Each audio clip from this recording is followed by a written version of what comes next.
Yo, what is up, YouTube? Hi, YouTube. Welcome to the finale. Finale of the Skyroot Saga. Which is just the beginning. Because we have future in this world. So if you enjoy the content, make sure you like, subscribe, all that stuff. And you can watch the next world unfold that will happen at the beginning of the new year. With new characters and new fun stories. Can't wait.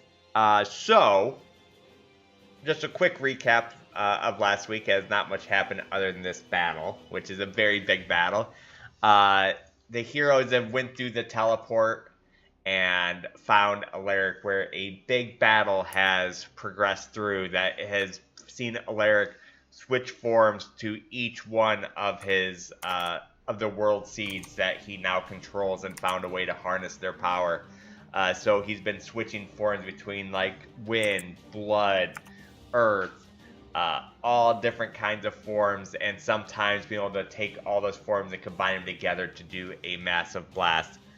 It has been a rough fight for our heroes of the Rusty Bogwing, where Ekor has gone down and is perished.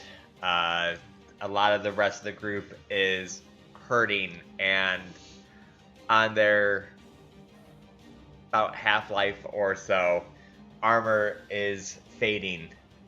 It is a fight for the fate of the new world, and we begin right now with Alaric is in wind form, and I will leave it to the party to decide whose turn it is. Guys! Definitely not mine. Can you hear me? Hear me, hear me, hear me. Well, I think I was the person to move last, or roll last. So I guess not me. Anyone else? I get to watch. I get to sit back and enjoy myself. Laugh at you guys as you die. So either Bruna tries to get back, or Rusty goes. Isn't Rusty on like death's door? He should probably go next. I've been pretty rough for a while now, but I don't have any more ways of healing myself. So maybe Bruna try to get back in? Yeah, I kind of just meant like, if you're about to die, might as well get another turn now before you get taken out again. Wow. Maybe get out of close range. And you have, I just want to remember, his difficulty is decreased by 3. Right? Is that still going on? Yeah, because I dumped 6 stress into correct. it. Yeah. I can try to run back in for protection. And protect maybe one more time. Now, is that a permanent thing? Yes. It says specifically, mark 2 or more stress to make them permanently corroded. While the target is corroded, they gain a -1 penalty to their difficulty for every 2 stress you spend. This condition can stack. Okay, perfect.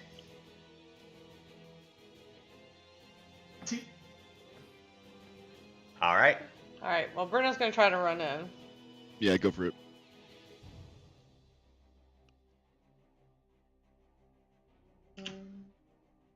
Can you pull me to the battle map? That's Tifa's baby. I just have Tifa's baby. Oh. He likes to carry the stuffed animals around as like they're babies and cry. It's so cute.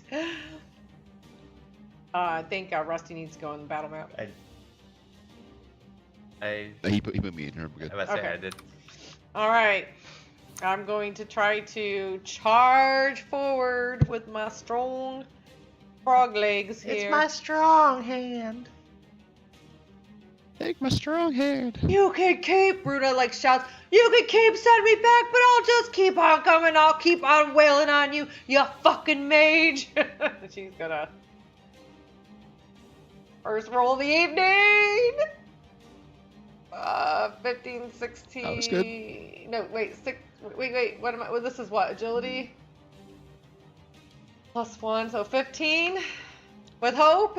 15 with hope, I'll give it to you. Did I make it? With the hope, I'll give it to you. It was 15 was a stretch because you have to get over this, but since you got with hope, we'll let you make it. So that's where you went to the 30 feet. You can move from there.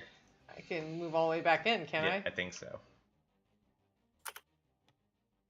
And then Bruh. can I do a move or no? No, that's my move. No, I usually let you guys. No, do I? I don't know if I could Well, provoke if you roll, also. if If we I succeed, you Yeah, you usually roll let Okay, us. yep. Yeah. Go ahead. So I'm Yeah, gonna, right. so I'm gonna try to provoke because she's screaming and yelling. Like you could just see this angry frog like leaping over the pit and everything like that. She's sick of being thrown back. She's sick of watching her friends die. She's just angry, and she's gonna try to goad them on. So she takes the hits. So I'm gonna taunt. Have to make a presence roll against them. On a success, target must mark a stress and must hit me. Okay, so she's going. You ugly piece of shit, mage, and your stupid time amulet. How about you pick on somebody your own size? Which is kind of funny because he's probably the same size as like Rusty and not Bruna, but you know, it's pretty funny.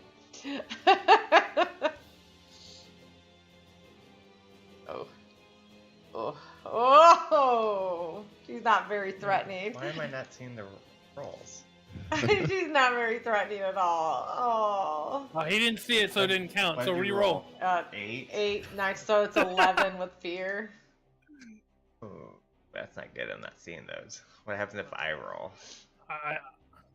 I saw an 88. Okay, I seen that. Can you roll one more time? Just obviously it's the 8 still counts. I just want to see if I can Well, see it's it 11 now. with fear with my Alright, 11 plus with fear. 3. That's not much better. So 11 with fear. Can you see that? Do you need to maybe? Yeah, I might need to restart real quick. Hold on. I don't know if that's probably gonna kick everybody else out. If it does, sorry.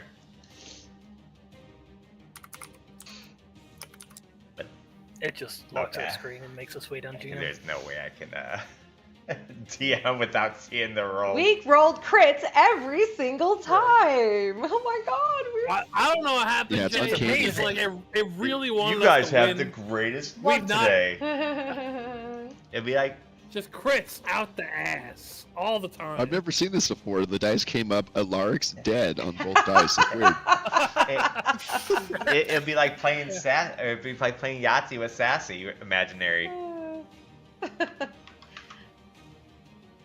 I had kicked his butt in Yahtzee when our power went out last month, I think it went out. Kicked his butt.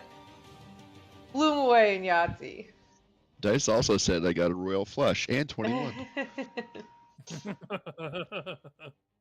Let's see. Can you try rolling now? I waste a crit on these tests. Okay, I can see. Alright, so you rolled an 11, 11 so that misses. with fear. With fear.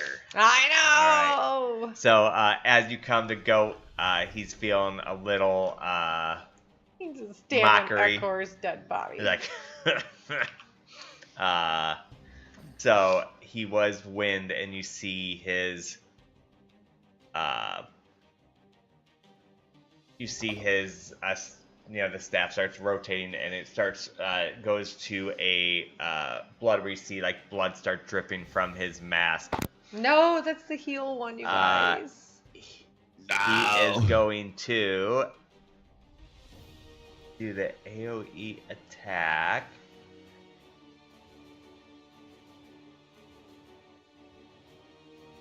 Oh, he's gonna use the Mondo attack again? Shit. No, this is the... No, it's the Yeah, blood right here. form. Ooh, I rolled terrible, though. 7. It still hits me. This is me. Alright. Oh, 7 for the attack roll. Yeah, no, that does not.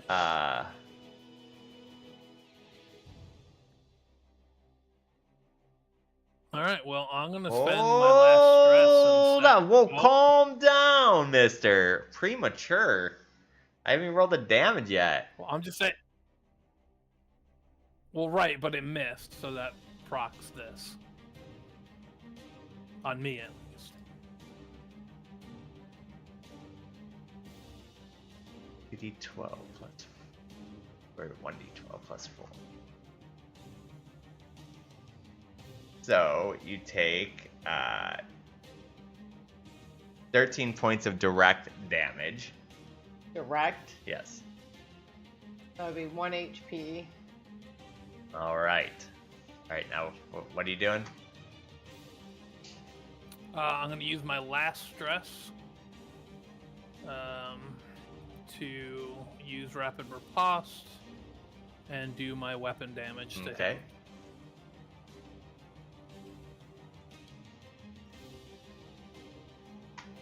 $39. So you do see the shield pop up as it does make it through the shield a bit, and it does hit him for minor damage. Man, we gotta find a way to like permanently break that shield, but I don't know if there is one. Well, what's shielding him? I think it's that just thing a that he matter was of- doing. I think it's just a matter of we need to do severe in order to bypass the shield. Do we see anything like flash on his person when that shield pops up, like an amulet or Mm-mm. something? Okay. I think Sin is very astute. Yeah, I'm just trying to find out a way to, stop that so that we can get our... Because I don't think a lot of us can consistently hit severe damage. Not without any hope. It's almost like that's the point. Insane. Insane.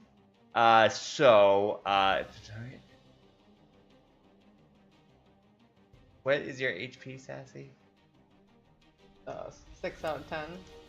Okay, so Alark gets a free move. Why?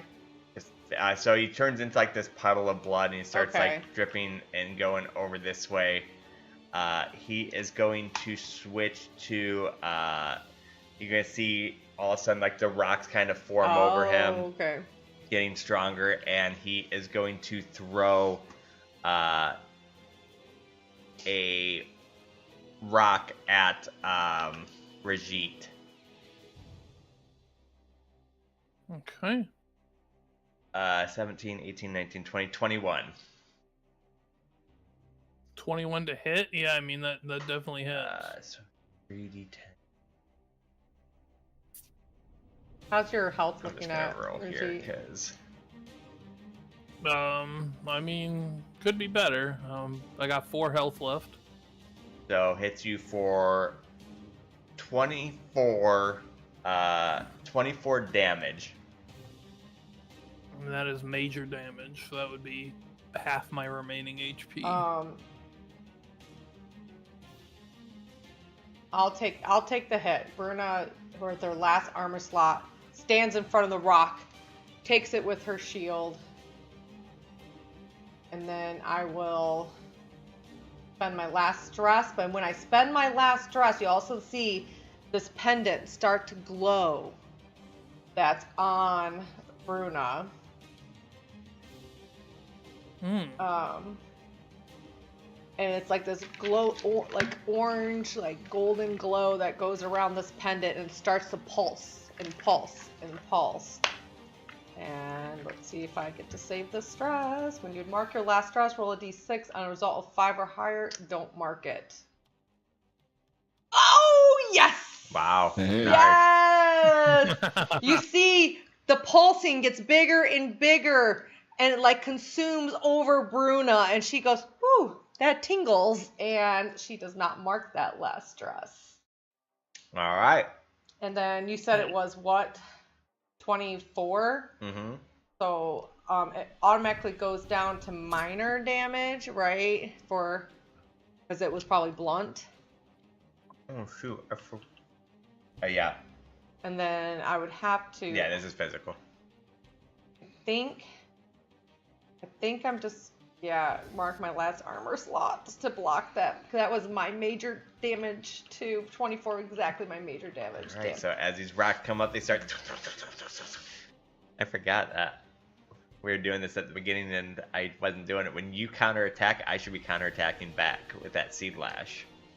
When hit by a melee attack, the attacker deals 1d10, they become vulnerable. Forgot about that.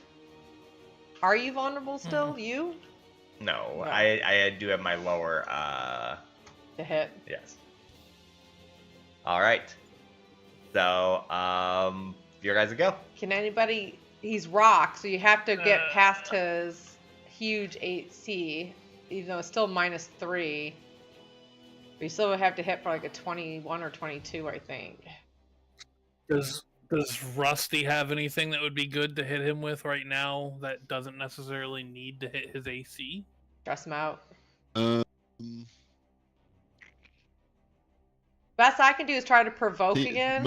I think everything that I use still requires me to beat his difficulty. So I don't have anything that's like guaranteed to hit. The only thing I have is to goad him, where I can try to goad him and mark a stress if I succeed a presence roll, which that's against his AC too. I'm guessing. Yeah, I think so. Yeah, I guess the guy can go again. No. I guess Rajit can try to go, and I can try to put vulnerable on him, because Rajit has a pretty decent to hit. Okay. Okay. And that way it'll help everyone else hit him as well. Yeah, I guess that's what we'll do. But before he does that, and even tries to do that, he's gonna chew up some Varric leaves. Ooh. Britta's like, dude, pass me some of those. What an addict. Waves the doping fist. Yep. He's that's his last Varric leave. So he's gonna get that. Oh, why that? He's gonna gain that hope. Rajit, after this campaign, he's will not be gonna last gain seen it in the yet. alleys offering to do provocative stuff for drugs. And then unfortunately, I can't do 2 consumables in a That's me. turn, so I guess I'll just have to let this ride. I'll show you that Rajit style for some more drugs. In that back alley.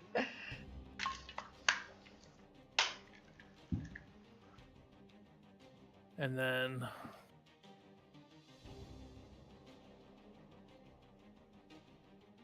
don't have any stress to spend, so I think I could just normal attack him here. We're just gonna have to hope for the best. I could spend a hope for Rajit style to try to make sure this hits. Or I could just try to get... Because the thing that would make him vulnerable doesn't do any damage. So should I just try to put more damage on him, or should I try to make him vulnerable? Well, if you think you could hit him and do damage, maybe. Yeah, we're all kind of we're It's like last stand. coming up to being spent, so we're kind of in a race right now. Alright, so you think it's more valuable for me to put on the damage then? Yeah, we gotta hurt him. Yeah, we gotta try and beat his Alright, I'm attrition. gonna spend 1 hope for Rajit style, so I'll have a total of +7 to this. And we're just gonna try to go for a basic attack. Ugh. Oh, that's pretty shit. That's 15 with hope. So as you go ahead and you hit him, your hand hits like into the rock, failing to penetrate his armor. But you do get your hope, so you do feel like you can possibly see an opening. He is going to turn into the Ember Seed. So the all of a sudden the ground starts to heat up. No, not the fire damage. And it does a far range AoE. And it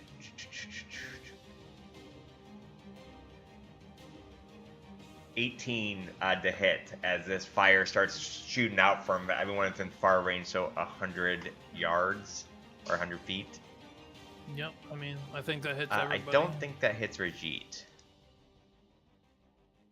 I was 18? kidding. Nah, I meant Pretty the good, I 100 think. yards. Uh-huh.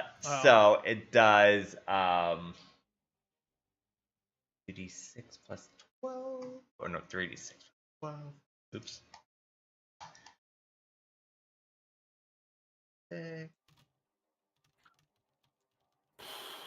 12. Wow, that's a pretty bad roll. So 12, 18, 18 fire damage as it comes out and starts. Magic damage? Yes.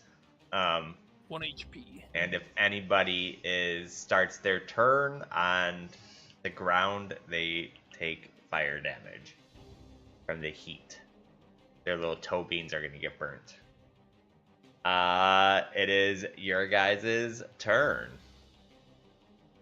Is our sniper able to hit him in fire form? I can't remember. Yeah. Mm-hmm. Yeah, I'll go next. I'm gonna go ahead and use one of my health potions.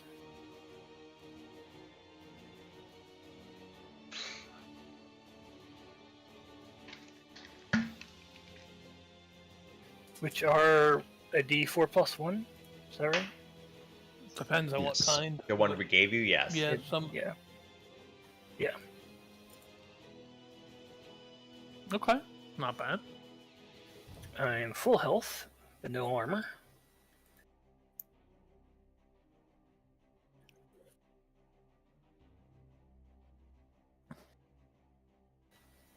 And let's see if I can hit this guy.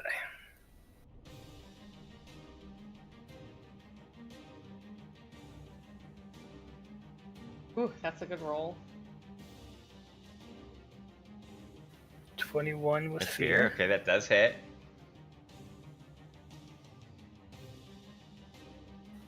And let's see, it's weapon damage plus marked damage. So this plus 3.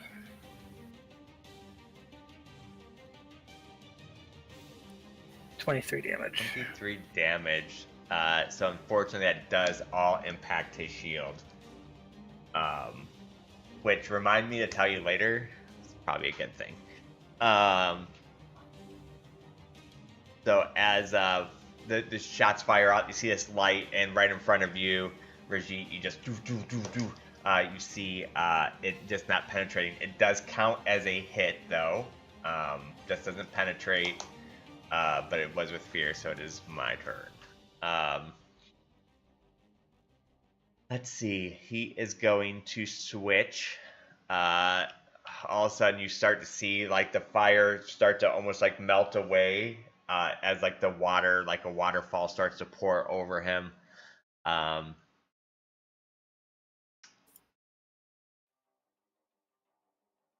He is going to hit Rajit in front of him with the drowning heart. Or I shouldn't. He's going to try to hit. Say 12, 13, 14, 15, 16 to hit. Yep, that hits. Right, so you take 1 direct damage plus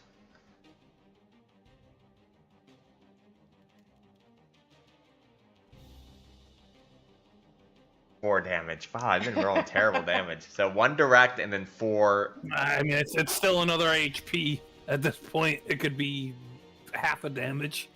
it's not. It's getting tight. Like a turtle. And then he will move over this way, because I realized last session for some reason I was just standing there and let everybody just be on me and never moved. I don't know why. So as you see like this. Oh, I figure it's intentional with all of this. Yeah, I mean it probably does make sense, but also it just seems weird that he's just standing there too. But yeah, He's being a cocky little bastard. I mean, I think it was honestly to his advantage. I didn't really think anything. So as you see like this water kind of just like spray from like right in front of you, Raji, and it just like goes up in the air and then just drops on this thing, and then you see like this water puddle form of the man of Alaric. It is your guys' go. I will go. So I'm going to reach into my bag and grab my last stamina potion and hand it to Bruna. I'll say you can make more of this than I can. Thanks, buddy. And then I'm going to look down into the bag. I look right at Rusty Yeah, in the eyes and and I'm is like, gonna I see- don't know if we're going to make this But it's been such an honor to be your best friend.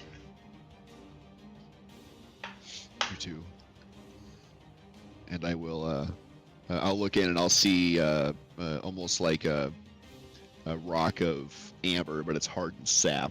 And I'm going to pull out the sun tree sap and try and smear it across my chest. And we'll see if I get anything from it. What'd that one do again? Bad things for this. Oh. So, yeah, so consume the sap, roll a d6. On a 5 or a 6, clear 2 HP. And a 2 to a 4, clear 3 stress. On a result of 1, see through the veil of death and return change, gaining a scar. Oh. Don't you already have 2 scars? I now have 3. I'm getting scarred up, baby. And the funny part is they're all on your chest. I feel really bad for your chest. Bruna's eyes go wide as she just sees like this amber singed through Rusty. Like, what are you doing? We can't give up hope yet, buddy. He did give up hope, literally. I thought that'd be better. I was really hoping it'd be better. And I'm going to, as I'm trying to recover from this, I will reach out my hands and send some vines at him. I'll try and do something here. Oh, I don't like that one. Why we were like so bad? Man. Yeah, 10 to hit. I'll take the hope, but man. All right. So as these vines come up, you see the vines come up and they get redirected back at you. Oops. Ignore this. It's supposed to be 1d12. You take 4 points of damage as the vines come up from him and then slash back at you. How much health do you have left?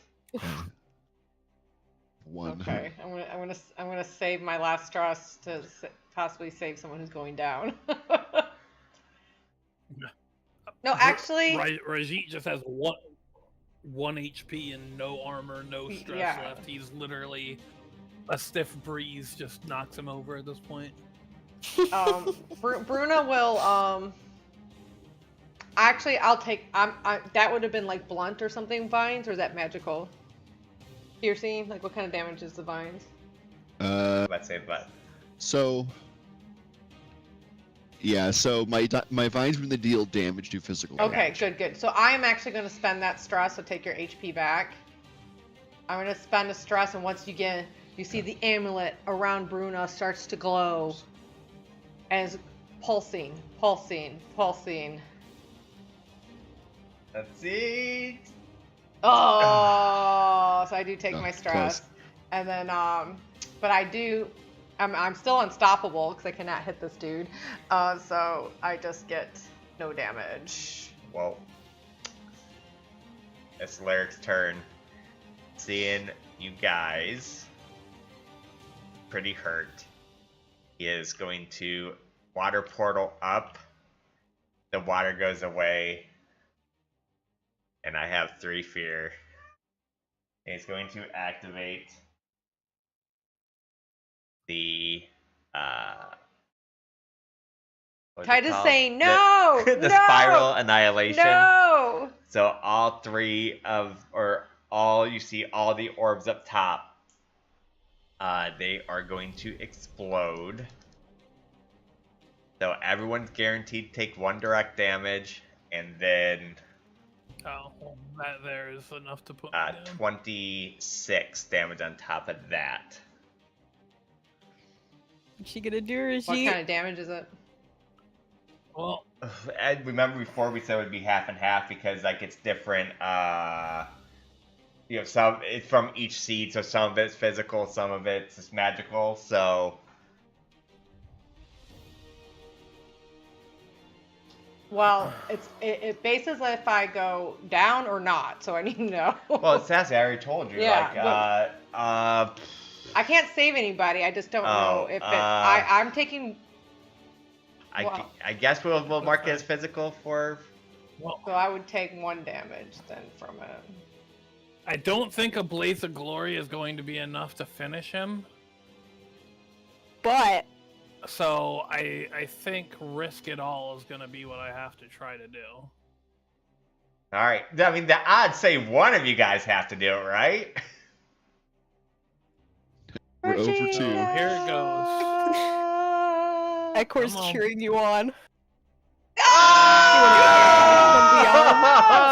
G-style succeeds!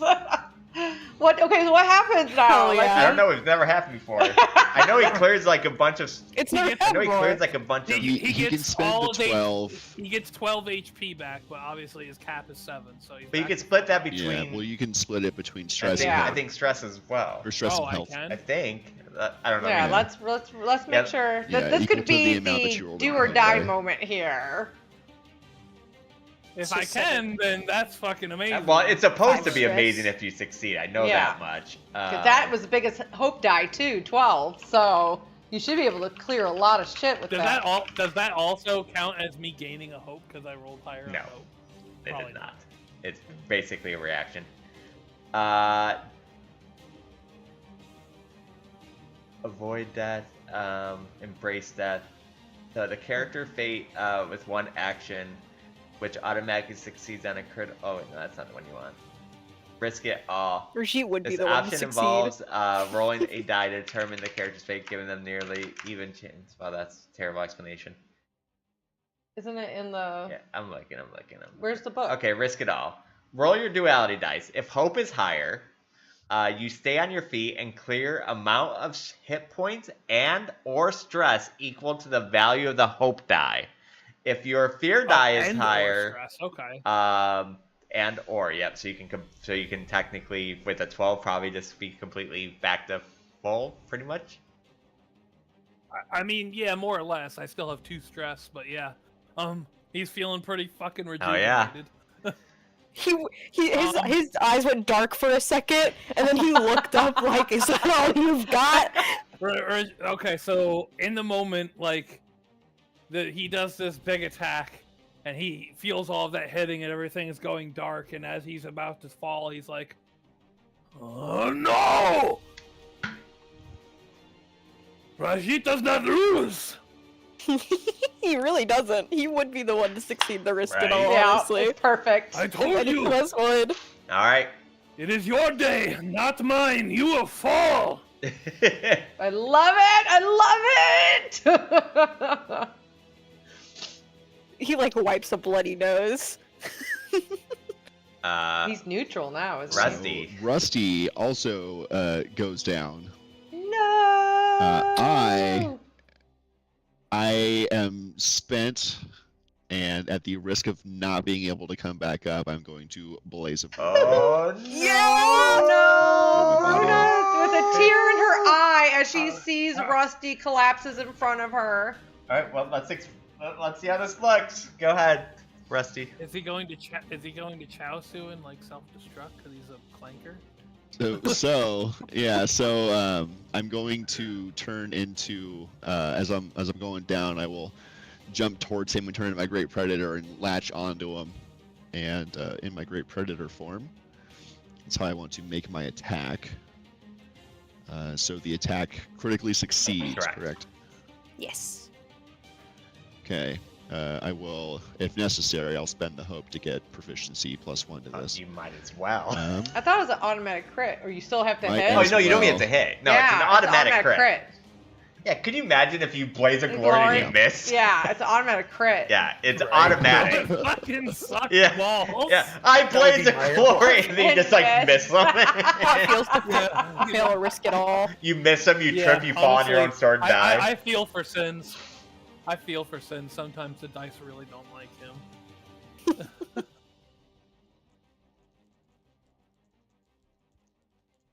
So he takes 107 damage. 107 That's Let's damage. go. that's a good bit of damage. Yeah, and I will. I'll clamp onto him as I have my body pinned up against him, and I'll say, even though my teeth are clamped, and like the mechanical mechanisms are locking it down on him through the speaker box, I'll say the world deserves better than you, and I'll begin to glow, and as green and blue light comes out from my seams, there's almost a whirring noise, and then Rusty explodes on him, leaving nothing left but the damage that he did. Rip. And you just hear Bruno scream, "No! Damn. Rusty, my little rust nugget." Shit. I'm very sad about this. So, at this point, as that happens, you see like it explode, and from that, you see Alaric kind of like scream in agony as the seeds start coming out of the staff and start forming around him, and start to swirl, and he gets bigger. You see him like start to fly, and this is his final form. Oh shit. So this is his ascension. Come on, y'all. So as that happened, you saw like it totally break through and hit him for severe +1 damage. All right. What form was he in, and did it change? It did not change. Now you saw all the seeds kind of form around him now. So now it's like a constant thing. So he doesn't have a form anymore. He actually like transformed. Trying to find a good token that would represent it. Hopefully this doesn't mean he's immune to magic and physical attacks. I mean, Right. And his healing every time you guys take damage. Don't forget that fucking blood one.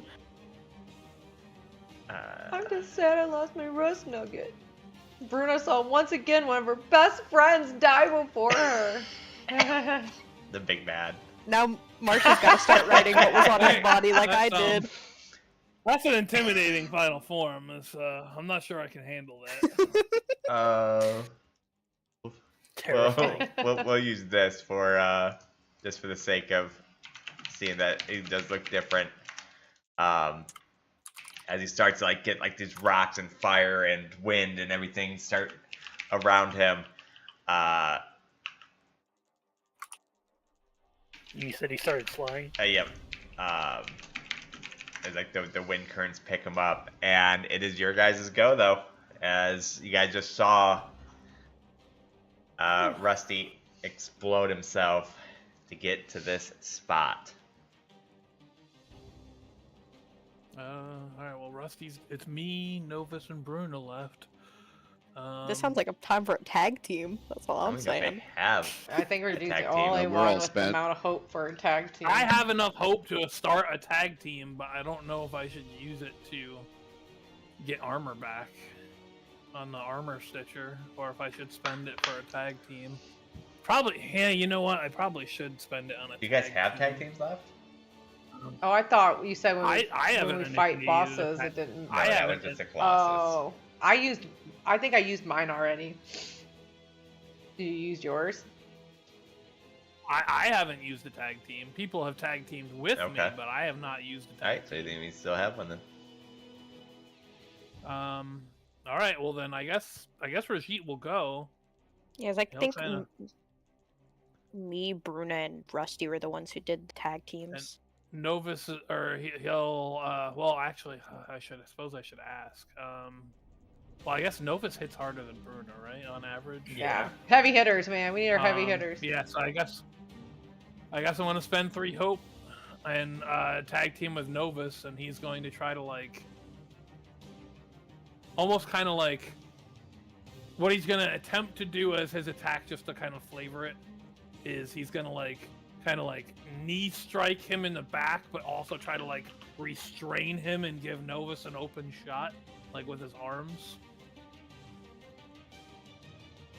Come on, guys. And then, yeah, here we go.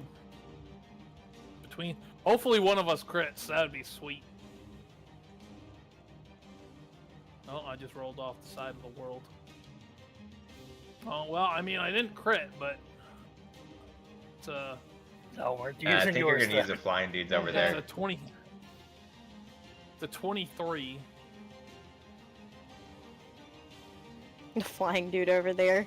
Can't roll for 23 shit. hits, thanks For to the Novus. 17. 23 hits. All right, excellent. Or plus, thanks to the -3, I should say. Okay, so So I get 2 fear for that. 2 Yep. fear? Because, yeah. Oh, right, because it counts Tag as us team. both Yep. rolling it. Yeah. Got it. Okay. Okay, and then I'm gonna spend my last remaining hope to hit him with a stress as part of this. So hopefully that gives him a stress damage, and then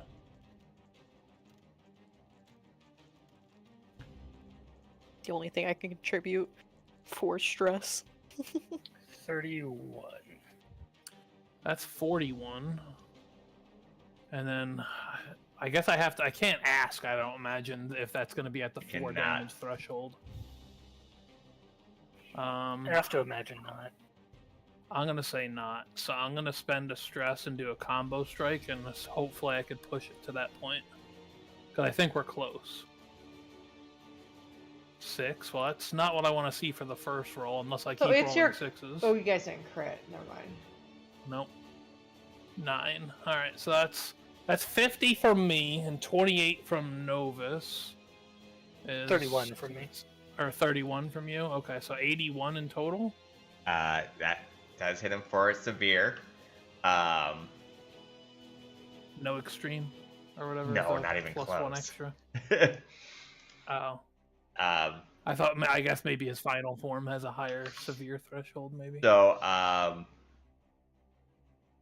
as you guys both tag team, you guys see him kind of like brush back and start like this stumble where you feel like you really have gotten a good hold of him, and he looks pretty weak at this point.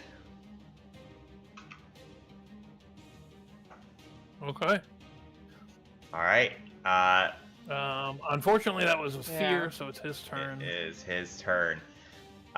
He is going to fly over this way. I don't. I'm going to spend 1 fear, and he is going to do the spiral annihilation. So that is doing. Everyone gets hit for 1. Direct damage. Direct damage. 1 direct damage Bruno and goes down. 18 regular damage. What's she doing? I think Bruna might blaze a glory, but that's. I feel like she's gonna do it. He though. looked weak. Looking said- pretty weak. Oh, The anger would get to me. this is a sad moment for me, as Bruna has been one of my favorite characters. But she's gonna Aww. blaze of glory. she saw Rusty. Yeah! She saw Rusty go down, her other best friend in her past history. In her past history, she saw her other best friend go down by the whale, and she is going to join her best friends up in heaven and hope take out this bastard with it. So, Bruna looks at him, and she goes, "You will not win today. My gains is the shield of my comrades. Please do the rusty bogween proud." And she will blaze of glory. Let's see. What's my most damage with Bruna? So it's the automatic crits. Automatic crit plus a roll. Let's see. Do I have any? I don't have any. You don't have any stress to be able to rage up, but that would have been nice. But Yeah, I mean, you're Blaze of Glory, and if you want to rage, go ahead and rage. You're gonna let me rage? Yeah, like I'm sorry, it plays a glory in it. Okay, Like- okay. So I guess you see this because she's so angry and all her muscles are just bulging before she goes down, and she tries to leap with all her might with her trident to stick it through Alaric's heart with her trident, and she's raging up. Let's see. I also have Body Basher. So this will be a... So 3d8 is what? 24 plus 26. Yep. And then I get to roll. That's 50. 44, 50. 20, so Then you get to roll. then I get to roll. So I do 3d8 plus 26. Ah! The Rusty Bogwing! We're gonna add 10 plus 26, 36 to 50.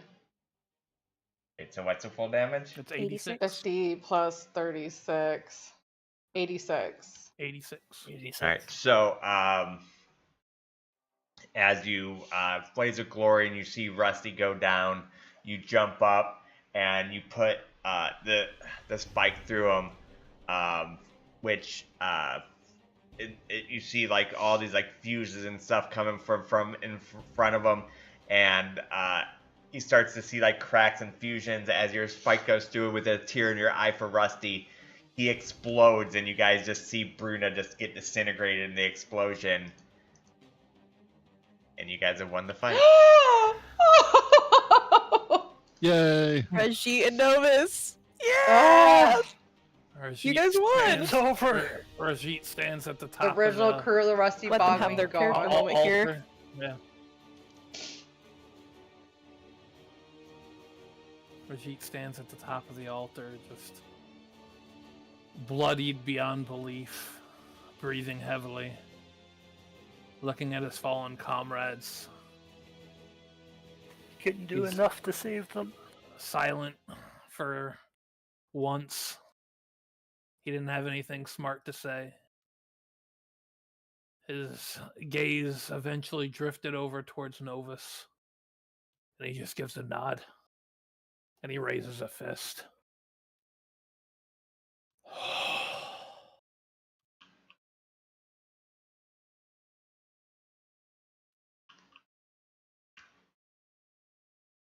Their sacrifices were not in vain, Novus. We have won.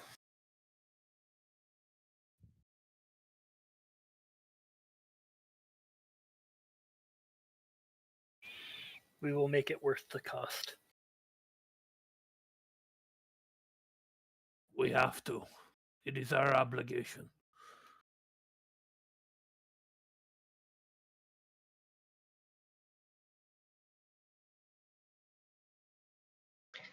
That being said,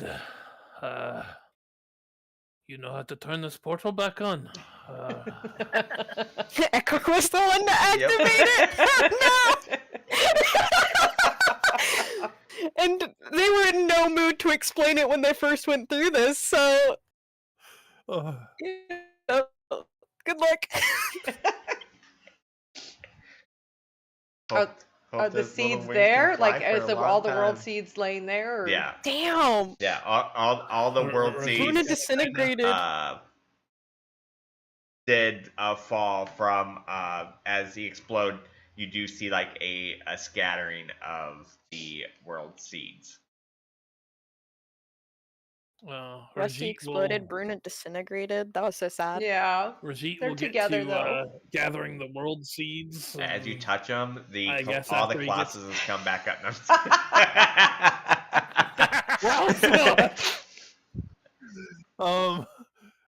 And then I guess after he gathers The up all final world phase. seeds, he will try to. I'm assuming Novus would be doing this as well. We'll try to both Yeah. just gather the remains of our comrades. I don't think there's any I guess remains for- of either Yeah, one of us. I think There's we none of just Bruna or Rusty, but I guess for Ekor Rust- there would be. Oh, yeah, yes, Ekor, Ekor, yeah, that's and her papers. Just some- Yeah, maybe, and I I've got a mean, little thing for Ekor. Do we got some Rusty and Bruna dust on the stairs? I don't know. So Shards of rusty, Bruna dust, just kind of scooping them into a bag. so as Yeah, I guess my Refreshing. bag would be left. The endless bag. As you look through Ekor, she has notable items. They have a carved out light hardwood initials lined underside, the ink stained dipped grooves, and the other items is their journal, which they rarely seen without. Half lyrics and thoughts litter each page. The page changes throughout, added and rebound, speaking to the love held in each signature. The beginning in the letter is rewritten and redrafted and never sent. Apologies to their family, asking for after their health, angry rants about their passions, and sad laments on the time lost. As you rifle through the pages, a note falls out, slightly worn, addressed to my party. It reads, to whom it may concern, hi, I am Ekor, Danger, Garlic Noodle, Caddyshan. Kardashan. 7 years ago, from the time I'm writing this letter, I left home and decided to pursue magic. Music. Not just music, but adventure. I've been so restless my entire life, unable to settle for the sun and the stone. I am known I'm going to be saddled with a party soon, and I'm soon... Do you want to read this? It would sound better from you, Ekor. Yeah. Sure. I'm butchering your last letter.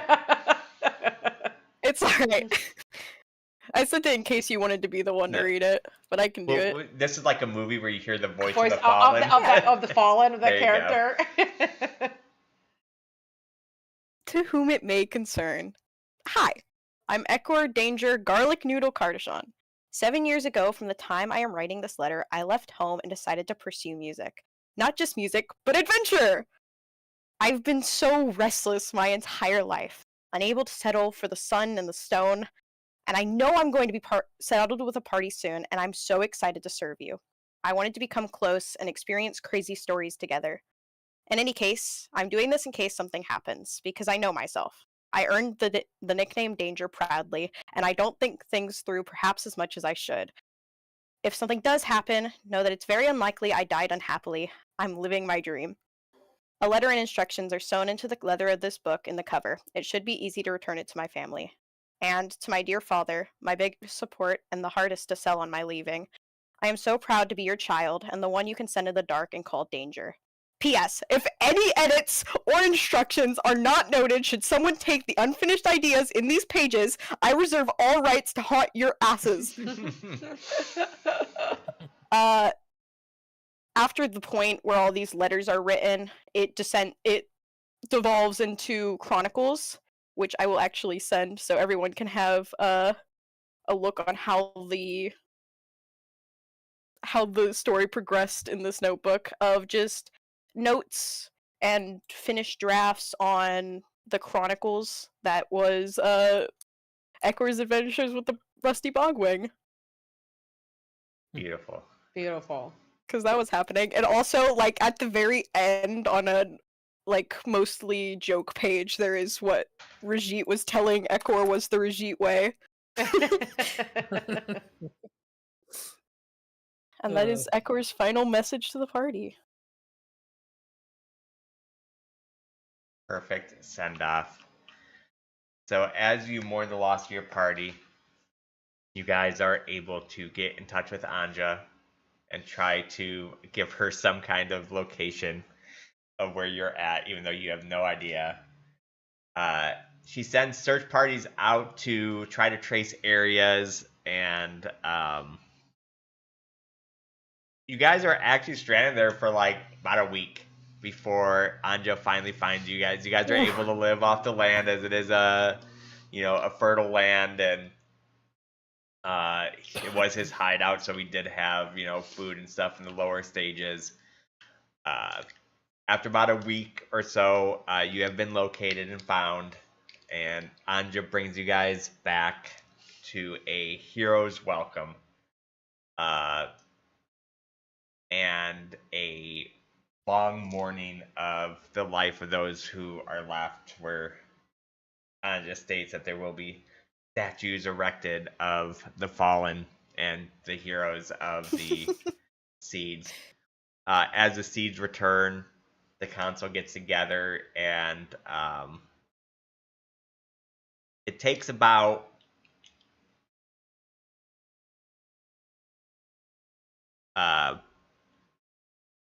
about 15 years have passed now.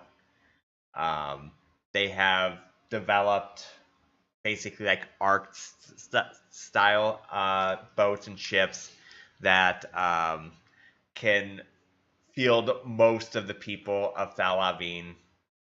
Time's cutting short, though, shorter than they even expected, so they unfortunately can't get everything or everyone, as it starts to slowly disintegrate and pieces crash in. People are dying left and right from it falling apart, because Long Located was the last seed, but before they fought the final seed, they decided to they wanted to try to get everything in order, because not knowing what's going to happen when things happen. I guess Reggie and the flying dude over there, Novus, would decide if they would be there for the final battle against the final world seed. Yeah, Rajit would probably go to that. He already went this far.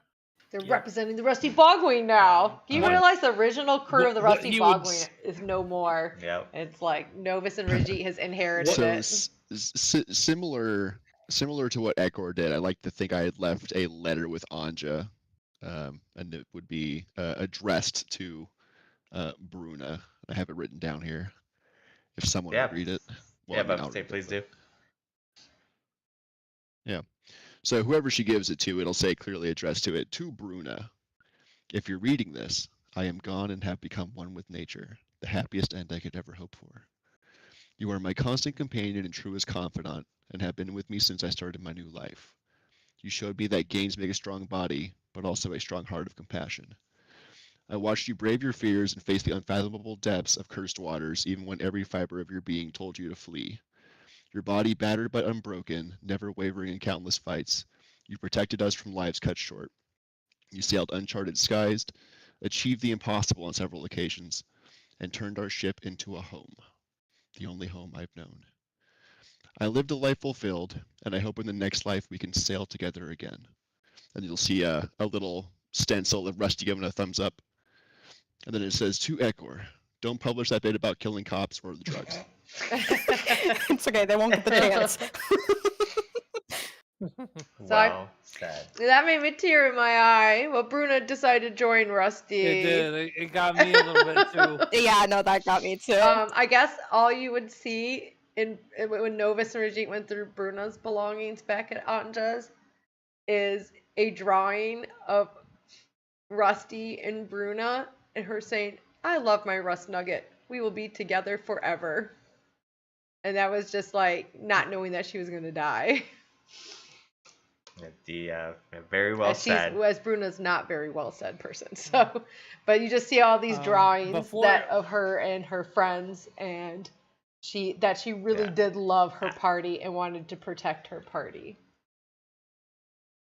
But before the big time skip in the final battle, what Rajit would do once he does eventually get back after the week of being stranded. But my next thing was going to be to find out what you guys did in those 20 years before, or 15 years before the fight. So go ahead. He would spend that time. Well, first he would, spend a couple weeks probably, making sure everything is well, helping out Anya with anything, and seeing that his friends get put to proper rest and anything that was left in their wills and whatnot, and trying to make sure that all happens. But then he would return to his family's school. And there he would try to reconcile, hoping that the deeds that he achieved would see them help them see him in a better light. And then, you know, if things went well and they did manage to reconcile, then he would probably just start taking up a position teaching at the school, but kind of like he would probably still have a lot of pride in his own style. And so it would be almost like he would teach like an offshoot branch and try to get his parents and brother willing to kind of like indulge him, and like he wanted to build a good relationship with them, but he also, you know, he was able to achieve what he did believing in his own way. So he would then kind of, under the Ravoshi style, would be the sub school, I suppose, of the Rajit style. And he would spend that time up until the big fight, you know, developing his relationship back with his family and seeing the school back to success and building up his family's reputation, as well as, you know, trying to teach up other generations that would come, and maybe being that I suppose it would give him quite a bit of fame, because I'm sure it would spread that, you know, he was part of the group that won that fight. And I imagine it would bring new students in, and he would try to, you know, nurture those sparks and embers that his party allowed to be born, and try to help train up a future generation of heroes that might be needed one day, through his time at the school. And yeah, I mean, he'd pretty much just be pretty solely focused on that. He would probably still be Rajit in some ways. Obviously, he'd, you know, still be quite cocky and arrogant, but tempered, not quite as ridiculous after seeing that kind of loss. You know, he'd mature some, especially over the years as he taught, and had to be a good role model for youth. But, you know, he's still Rajit. He's never going to be completely. Yeah, I love it. Never got rid of that Varric habit entirely. Right? Yeah, did he break the habit, or is he What habit? a Varric habit? Oh, the Varric Drugs. Oh, the Varric habit. Yeah, I mean, I feel like he would break that habit. Yes. It was more so out of a necessity of, holy shit, if I don't do these drugs, we're gonna die. I know that's my excuse, IRL. Yeah, I mean, I suppose, you know, on a dark note, I imagine some drug addicts literally feel like they're gonna die if they don't have it. All right, Novus, what were you? Anything you were doing in these 15 years after the events of the battle and now? Well, Novus would have gone back to the summer court and reported his successful mission, and would have been rewarded for that. Probably being raised to like a count or a duke or something. And probably just would have focused on like raising his own house to that level of prominence during those 15 years. Yeah, love it. So the big battle between the final seed was a silver and a black dragon that was intertwined like a yin and yang. And it was a large battle that most of the houses took part in, as everyone felt like they should have a part in the last seed. And Novus would have led like almost a small army of Fae to join the houses in this final battle. Yeah, along with that, also the Amazons joined the battle. The vampire survivors joined the battle. The water people joined the battle. Pretty much anybody that you guys saved, as they all wanted to be part. A lot of them that were too old have offsprings that have been told your tales that they joined the battle. As they all Rajit would have just brought his brother.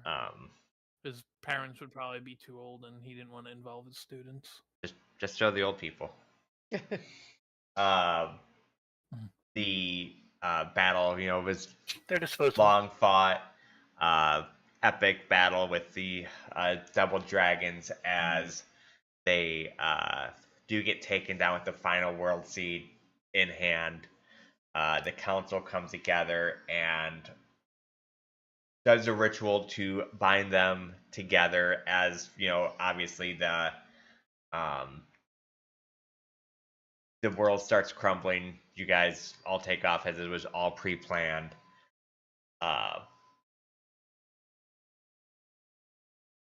Not knowing what would happen when the seeds come together, they the islands slowly start to drift together. It takes about 2 months for them to slowly drift together as the world starts colliding together, and as they start to merge, a magical aura happens over the earth that binds it together, and we have our new world, which is where the next campaign will take place. Do we know if anybody survived the world being? Many people survived. So a lot of people died just because of earthquakes and stuff that would happen from the shifts, but a lot of people survived. So in this new world, you're going to have a lot of factions that never existed before. You're going to have goblin factions, dwarven factions, stuff from other islands. There'll be a lot of different languages on this island, or in this new world, as you guys seen before, that each island would usually come up with like their own kind of languages. So there's gonna be like their own languages. There's gonna be a lot of intermeshing of new species, everything that has not been seen before. Did Duncan Donate make it? Yes, of course. He becomes president. Thalavine houses, major houses, will have different elevation statuses of this, and they all have like their own plot in the world where they start warring for. So did everybody just see a bright light? Is that what happened? Right, it's like a green aura came from like all the empty spots and it's like started fusing together the new world. It's like blink, new campaign. Like the Big Bang, so to speak, without it blowing up. But there's a lot of new worlds, so each Thalavine faction takes its own parts, and they become very war-torn. Where our new campaign is going to take place is going to be 20 years after this event, and we've had the longest running peace between all the Thalavine factions, and that's lasted 3 months. So it's very fragile. Where you guys are going to come in, most of you guys will be Rootborn. Those that choose, those that don't were part of the rescue party. During this time, the Concord that is Sorry, go ahead. Is Rootborn going to be like the community? Yes. So, for our new characters? For those that choose to have it, Rootborn, what it will be is when you help other Rootborn in battle, instead of a D6, you'll get a D8 to help. And you guys will also be able to communicate without talking. It'll still require like motion. It's not like telecommunication. But and if you guys rest in the wild, you will always get a short rest action. So if you do a short rest in the wild, you'll get 2 or 3 short rests. If you do a long rest in the wild, you get 2 long rests and 1 short rest. And Explain to me what Rootborn was again. So what Rootborn is, it's after the world collides, the Earth is awake. It doesn't understand what's happening. It's almost like its own entity. The world starts growing over at a rapid pace, where they have to fight back the growing fauna that is trying to take over. New beasts are created. Foods are poisonous one day, not the next day. All kinds of things. But also in this presence, 1 in 4, roughly, newborns are born as Rootborn. So they pretty much get their power from this. They're basically the equivalent of like mutants in X-Men. So like a lot of people won't trust them, as they think that they were brought to this world as part of the Earth, and then some will praise them, like the Rootless Chorus. They'll be like almost like gods to them. So in this, where you guys will be starting the next campaign, the Concord, who lost all their technomancer, they lost all their power because their technology doesn't work on this new world anymore, as the arcane crystals don't charge. Lost their power, and to try to gain it back, they think the Rootborn hold the power, so they kidnap and imprison and experiment on the Rootborn. Where you guys are going to come in, you guys will be prisoners that are newly escaped, as the Rootless Chorus have attacked one of the prisoner escort things, and you guys are part of that escort. You guys are pulled out, and you guys are literally going to come in right after that event. So you're going to be in the woods. You're not going to have any gear. You're going to be bound up. Those that choose not to be Rootless Chorus will be part Rootborn will be part of the rescue party that freed them. But yeah, that is pretty much where we'll start the next campaign. Does anyone else have an idea of what they're going to be playing? I hope you asked. I have a moderate idea. I have a concept of an idea. I was able to determine it the other night that I've narrowed it down to a Lycan Blood Hunter, an Elemental Sorcerer, a Vengeance Guardian, or some kind of Seraph. I really want to play an Assassin. I really like the Poisoner. But I'm down to play a witch as well, because I really like how it themes. I was looking at witch myself, the ghost too, but I can look at Blood Hunter. Else. We all can be witches. You can be a coven. Yeah, a coven? I definitely also want to... Yeah, I definitely, like, the character ideas I have are leaning towards witch. But I'm not married to it. I can make those work with someone else. Are we going to have a coven of witches?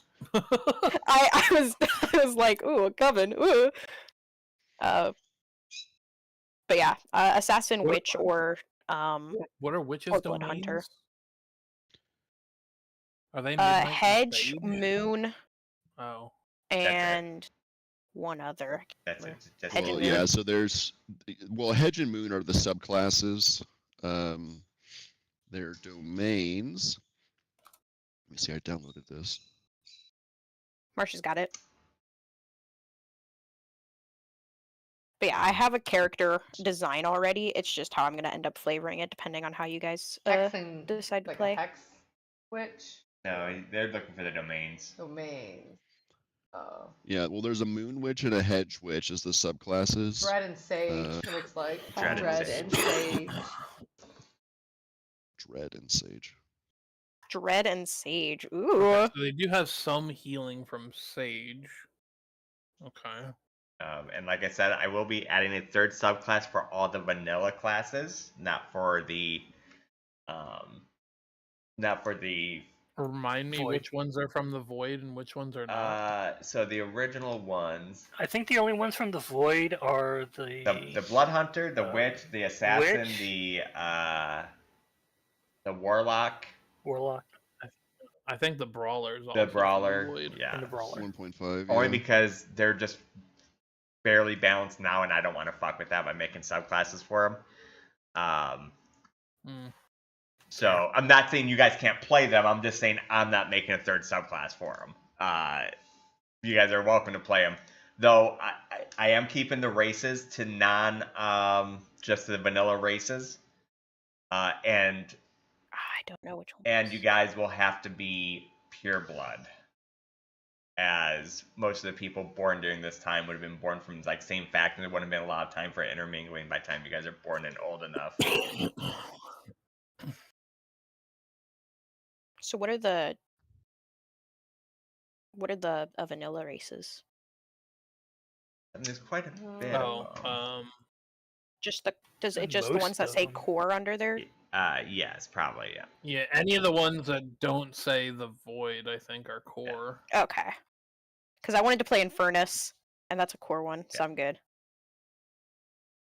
I love me a tiefling.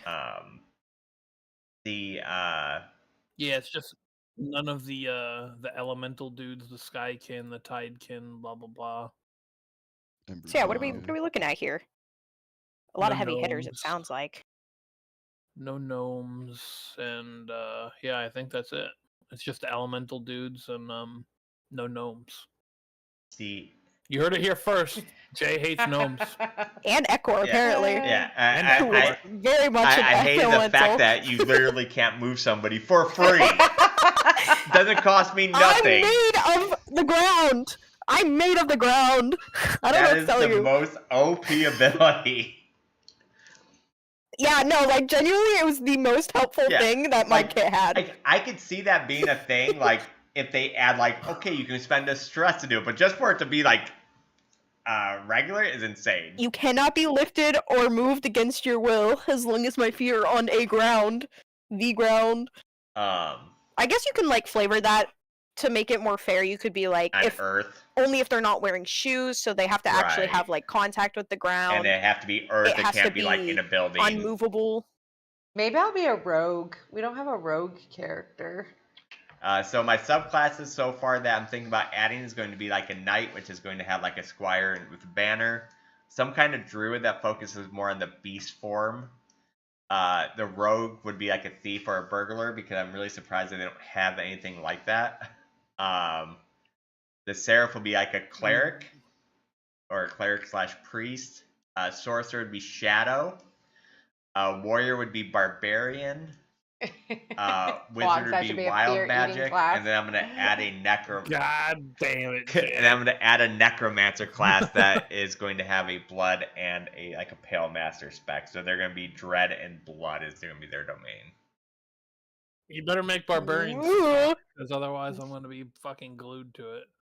I do like the idea of a necromancer. That's fun.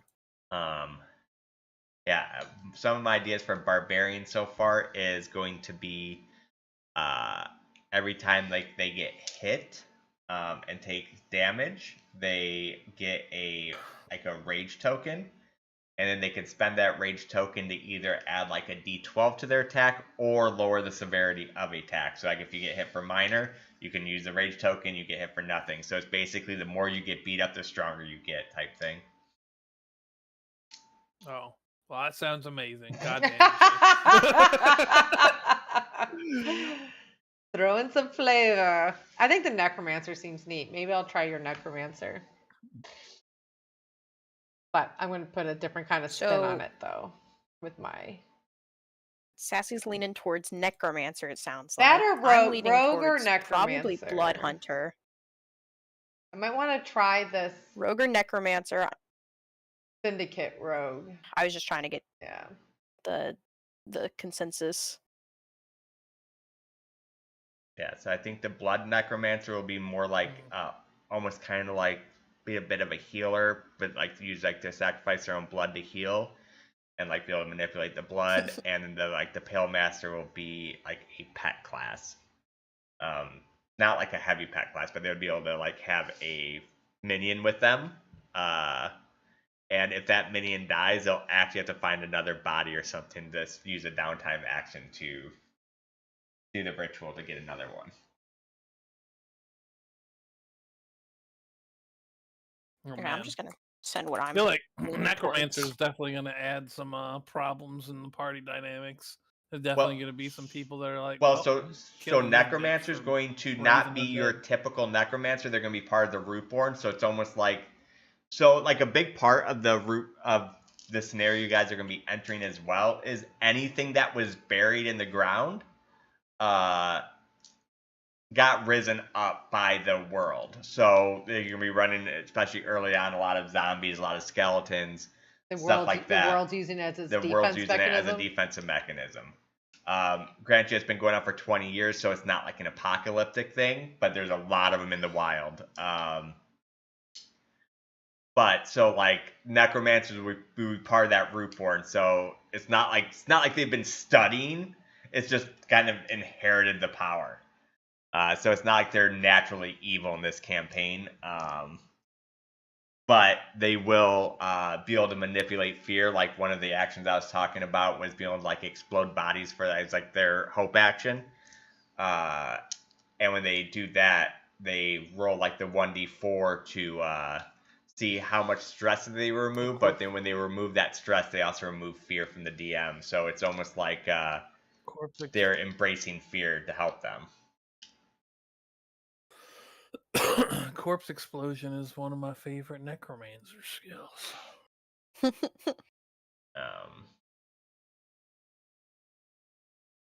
But yeah, so those are some things I've been working on. Yeah, the barbarian sounds really cool, but like I play barbarians all the time, lot, so I'm gonna really try my hardest to not pick barbarian. A few other things is I'm going to be going over each of the races that are available, and like the cats will be able to see in the dark. The mushroom race is available, right? Mushroom race is available. I have an idea.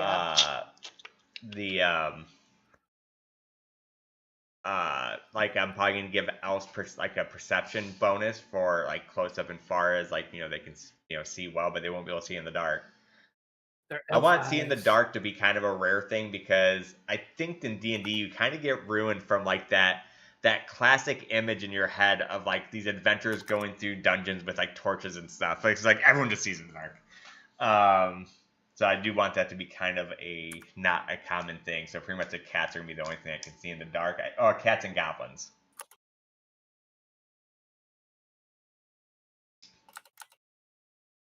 Well, I imagine dwarves. Dwarves are known for dark vision. Not in this campaign. They wear those little hats with a little light on it. What? Yep. I mean, elves are known. Elves are known for it too, but not in this world. Elves are known for low light vision. Not in. Dwarves are known for not dark in this world. Vision.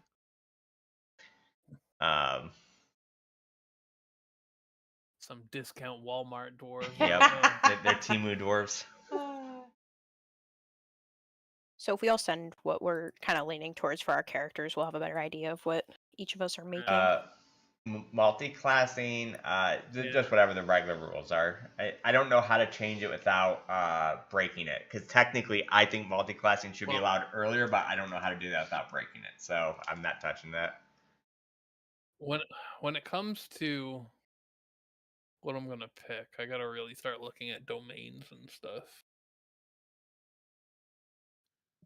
What about you, Sin? What were you doing? I was talking.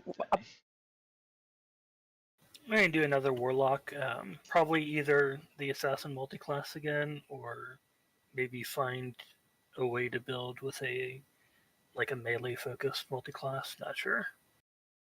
Now, if we were going with what we're talking about earlier, Sin, with like the protege and stuff, so you probably would not be Rootborn. So you'd probably be part of the rescue party if you're going to go like that route. Okay. I was talking about Marsh about some funny ideas for if me and him made our characters connected. But if anyone else would like to make a collab character, that would be great. I mean, yeah, I'm certainly open to it. I just gotta. I definitely want to make my character the son of Novus. I have an extra make him a demigod. I have an extra layer of choice paralysis with Jay making additional subclasses. I feel like I need to see those before I make a decision. It's a good. All right.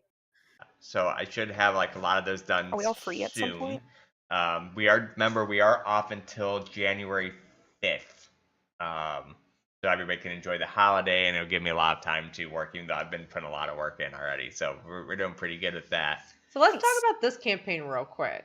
Sure. What kind of ending was that? Yeah. Like, that was amazing. Of Rajit, of all the people who win the Risk It All, it was Rajit. That perfect. Yeah, no, he earned it. To the I was happy original with that. crew members of Rusty and Bruna, blaze of glory in it to join Draxus. I mean, or just the connection between Rusty and Bruna. They decided to go together, you know? I don't know. I get to see that whole end battle with Novus and Rajit trying to do that last power hit, and then Bruna with her game. I kind of like that. I feel like Jay did it to like kind of just give me a boost. That he just kind of like, or maybe it just kind of worked out that way and just happened to be that way. But like, you know, it's kind of like a Draxus told you so kind of shit. Because all of a sudden this guy comes back and turns out that time amulet really was a fucking big deal. It's funny because like I was talking about before, I mean, it wasn't supposed to be a big deal. But I love how this campaign just organically grew. Like, so when that was supposed to just be a side quest, but it just ended up being a perfect opportunity to add him as the big bad. So yeah, it kind of worked out cool that way. You told Sin, ask me later why that was a good thing he missed. Oh, so if he got to the point where he would have transformed, which he would have if Sin would have hit in fire, which is a phoenix form, he would have got half his hit points all back. Oh shit! Oh, yeah, so that's why I'm like, remind me later that was a good thing that you missed. The shot that didn't ring true. Oh, so his final form was going to be different. When we took No, him out. but he wouldn't have hit that final form yet because the Phoenix would have saved him from hitting that final form. The final form happened. Which you guys hit him perfectly because. Oh, so that's just a part of fire. Right. Only if that happened while he was in fire, would the Phoenix have brought him back. Gotcha. Son of a. And with that final form he was immune to minor and major damage, so you had to hit him for severe twice, and you actually just hit him for severe twice the first two attacks. So it was. Well, yeah, you guys tag teamed it, and I blazed a glory. It only cost me one fear to activate the big attack in that. And form. I couldn't say anything. Wow. I kept my mouth shut because Jay told Sassy spoiled afterwards. it for me. You could have made that fight a lot easier if you somehow removed his staff. His staff was. I tried to make it obvious that like he kept twirling his staff. Powers. His staff kept twirling, and then the seeds were imbued in the staff. So he would have been a lot easier to fight if we just took his staff away or destroyed his staff or something. But I wasn't going to cheat because he accidentally let it slip. So I continued fighting, not acting like I did not know. You got to act like you don't know, but it could have been a lot easier. But so the shield was just a passive thing. He can lower the damage by 1 severity every time he's hit, unless he's hit for severe. So there was no it was just part of his passive thing. I liked how the story ended. Now, it was healing amazing. Thing.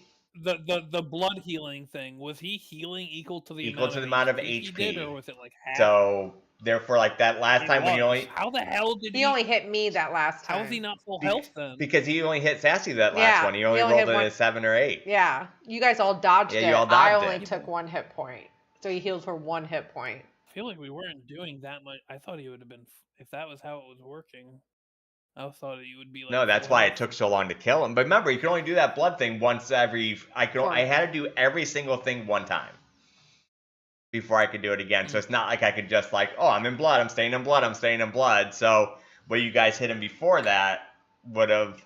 So at the beginning of this session, I posted he had only 3 hit points left. Yeah, I did see that. I was like, oh man. Liz has already got her. So we're probably not playing on this. I think she's just designing it, but we're not going to play the next. We're going to do it on Forge. Yeah, I just like designing the characters on Hero Forge. Gives me a good idea of who they are. and what they look like? Oh, we're going away. Unfortunately, from I love back and Talespire, forth. but I can't do anything custom on it, and I miss being able to play my own music and be able to show pictures. I love Talespire, Gotcha, but okay. without being able to put all my own homebrew stuff in it, it just doesn't work out well for me.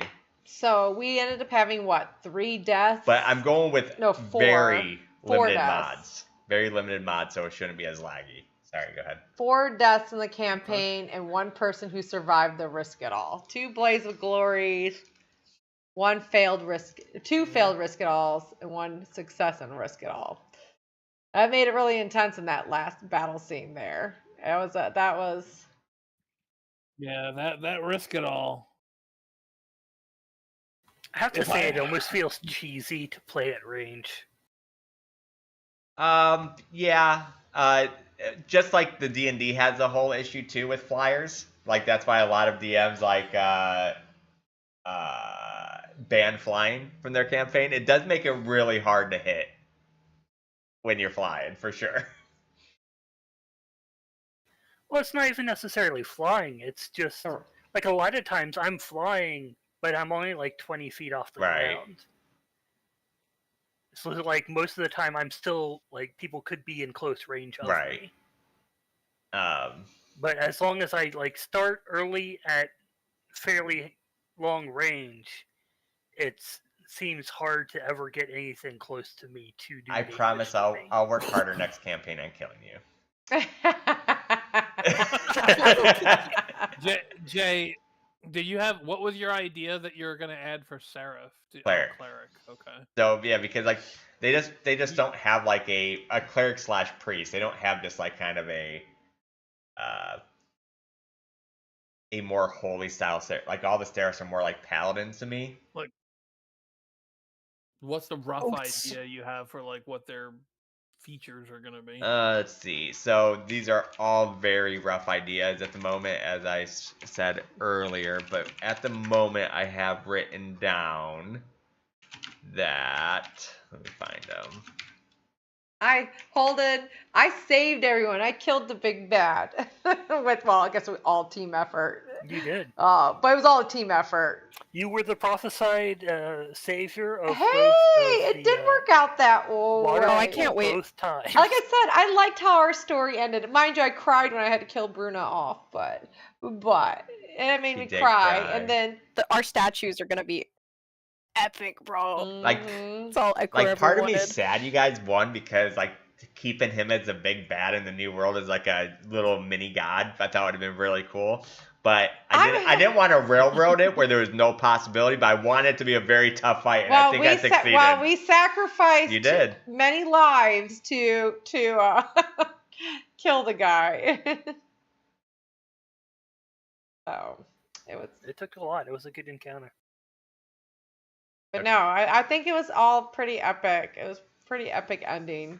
I think what the Skyroot Saga evolved into was pretty magical. Like, there's a lot of great moments that happened in this campaign. So it was a really fun first trial of Daggerheart. I'm so excited to go into the new world and start. So right now I basically had their foundation feature as like a shared burden. So you're willing to take the weight of the suffering of others. When an ally within close range would lose an HP, you may lose that HP instead, and then you can choose to then either gain a hope for taking that HP, or you can give that ally advantage on their next roll. That's kind of cool. If you are reduced to 1 HP by this feature, you immediately gain 1 prayer dice as well, so, even if it exceeds your normal amount per session. Wait, title of that should be bleed for you. So if you are reduced to 1 HP by this feature, you regain a prayer dice. So even if it exceeds your overall, like let's say you can only have X amount per session, it would even overgate that. Ability name bleed for you. I called it share burden, but sure. Share the burden is already a feature, I'm pretty sure. Is it? I think I have it. Martyr or something. Yeah. Martyrdom. Okay, I mean that's cool. Are you gonna post that kind of stuff next week? I am, so but people I want to you work it out? finalize it. But It seems like Sin is pretty set on what he wants, so that gives us a good idea to lock in one person. Yes. The rest of us seem like we have, like, well, at least most of the rest of you seem like you're bouncing between like two concepts. I'm the one that's bouncing between a bunch. There's so many fun characters I'm Share trying the to think of burden. making, but I'm bouncing. I think between I gotta look at what Jay's Necromancer is gonna look like, and then cause I think it'd be nice to feature a custom made build. I try to do that for the stream a lot, so if it looks interesting enough for me, I have an idea for it, and then or a rogue. I'm not sure how necromancers, because like I don't know, unless we're doing like an evil party. I've Well, already see, explained necromancers that. don't have to be It doesn't evil. have to be. Yeah, I've already explained that. They're actually part of the Rootborn, so it's just part of the power that they were blessed with by the world. They're exploding the dead. They're exploding the dead instead of raising the dead. Well, if you, go ahead. So wait, so they're not going to be raising zombies? They are, but your party's already going to know you. So yeah, you probably a lot of the Rootborn are going to have negatives of going in. They're almost like mutants, right? So I'm gonna be honest, Jay. I know you, right? But if we met up and I saw you go to a graveyard and raise a zombie, I don't care if I've known you for 30 years. If I had a gun on me, I'd shoot you. Okay, but what if you also had magical powers? Like you would know what if you happening. spent poison and tore people's eyes out with it? Like, I mean, you just don't know. You don't know. Just a little imagination goes a long way. It's just like you're manipulating the dead, though. But you can that in itself. Yeah, but for your own benefit. I mean, slicing someone's head off is inherently evil. If you're doing it for good reasons, then it's okay. It's mostly that is more so just an act of violence. Right. I mean, if you're summoning the dead and using it for good, I'd be okay with that. Happy holidays to you too, Holden. Yeah, our new campaign starts January 5th. We are taking. You gotta stop thinking of everything as like so black and white as far as that goes. Black and white. I don't know. If someone's playing a necromancer, I can't play a seraph.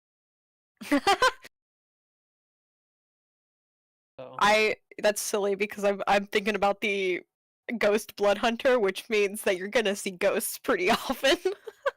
Yeah, ghosts are different. Why are ghosts different? Well, because one, you're not like raising ghosts. It's more like I'm becoming one every time I die. I was thinking of I was thinking of doing a ghost blood hunter at 1.2, but that's more like you're going ethereal into like a ghost-like form. And it's not the same type of stuff. I don't know. Like I said, it's a different world. It's you just gotta. I feel like manipulating ghosts is more likely to be evil than just manipulating. Yeah, especially because ghosts are usually like intelligent. like normally they're not just actual souls. Like you're just manipulating like a dead zombie, like brainless or a skeleton. Well, the ghost blood hunter is not manipulating. It's the ghost slayer. You're killing ghosts. We're ghost hunters. They're putting them to rest. Well, that's all necromancers are doing too. They're just using them before they do it. Reanimating them. No, they're disturbing and corrupting their rest and. You gotta remember though, I understand. Things can be however they want to be. I could play a fun necromancer, have a nice spin on it. This prison transport, is it still Skysent Legion that's the governing military body? Or is I this also don't think I'd be able police? to play a druid with a necromancer because they would be hardcore against. Well, that's essentially what druids would do in this campaign too, you should leave us in the dark on some of that stuff. I am. Like of the transport. But a lot of you guys would know though. Hmm? Like you've lived in this world. Yeah, but I'm saying so the opening episode is surprise. Yeah. You guys are captured by the Concord though. The joke I was passing back and forth with Marsh for an idea for our characters was 2 low-level goons, like Pain and Panic from Hercules. I mean, how great would it be, King, if somehow a necromancer and a seraph were friends, and the yin and yang with that of how it would like produce. Consider it Parallels.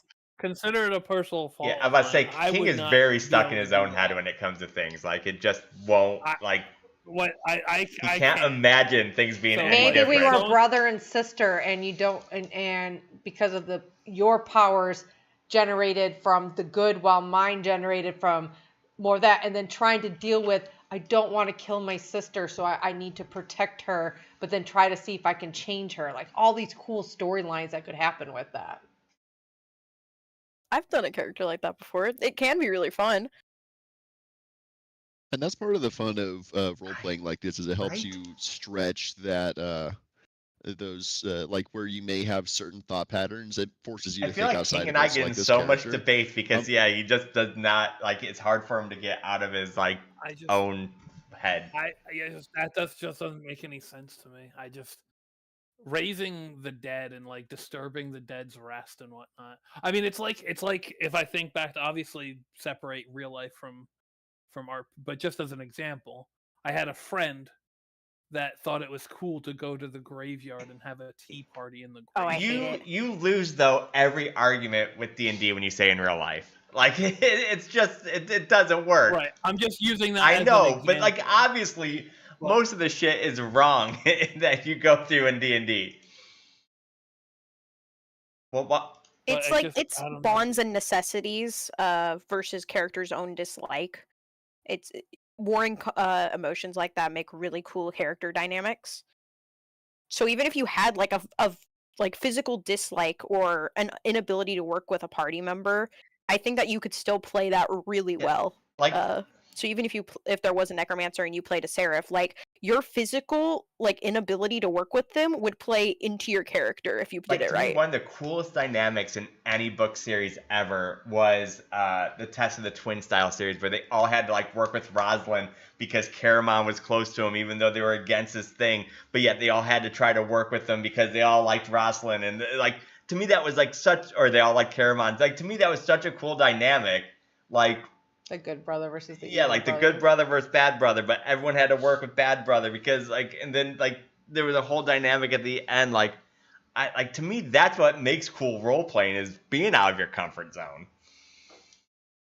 Or Aang from the last Avatar or the last Airbender, having to learn to firebend despite his insistence that towards the end that it was only going to hurt his friends after hurting Katara. I mean, and those things are all cool, but it's just I feel like those are still different than this. But it's only different if you just gotta say it. It's like I said, in this, all the undead's up and stuff anyways.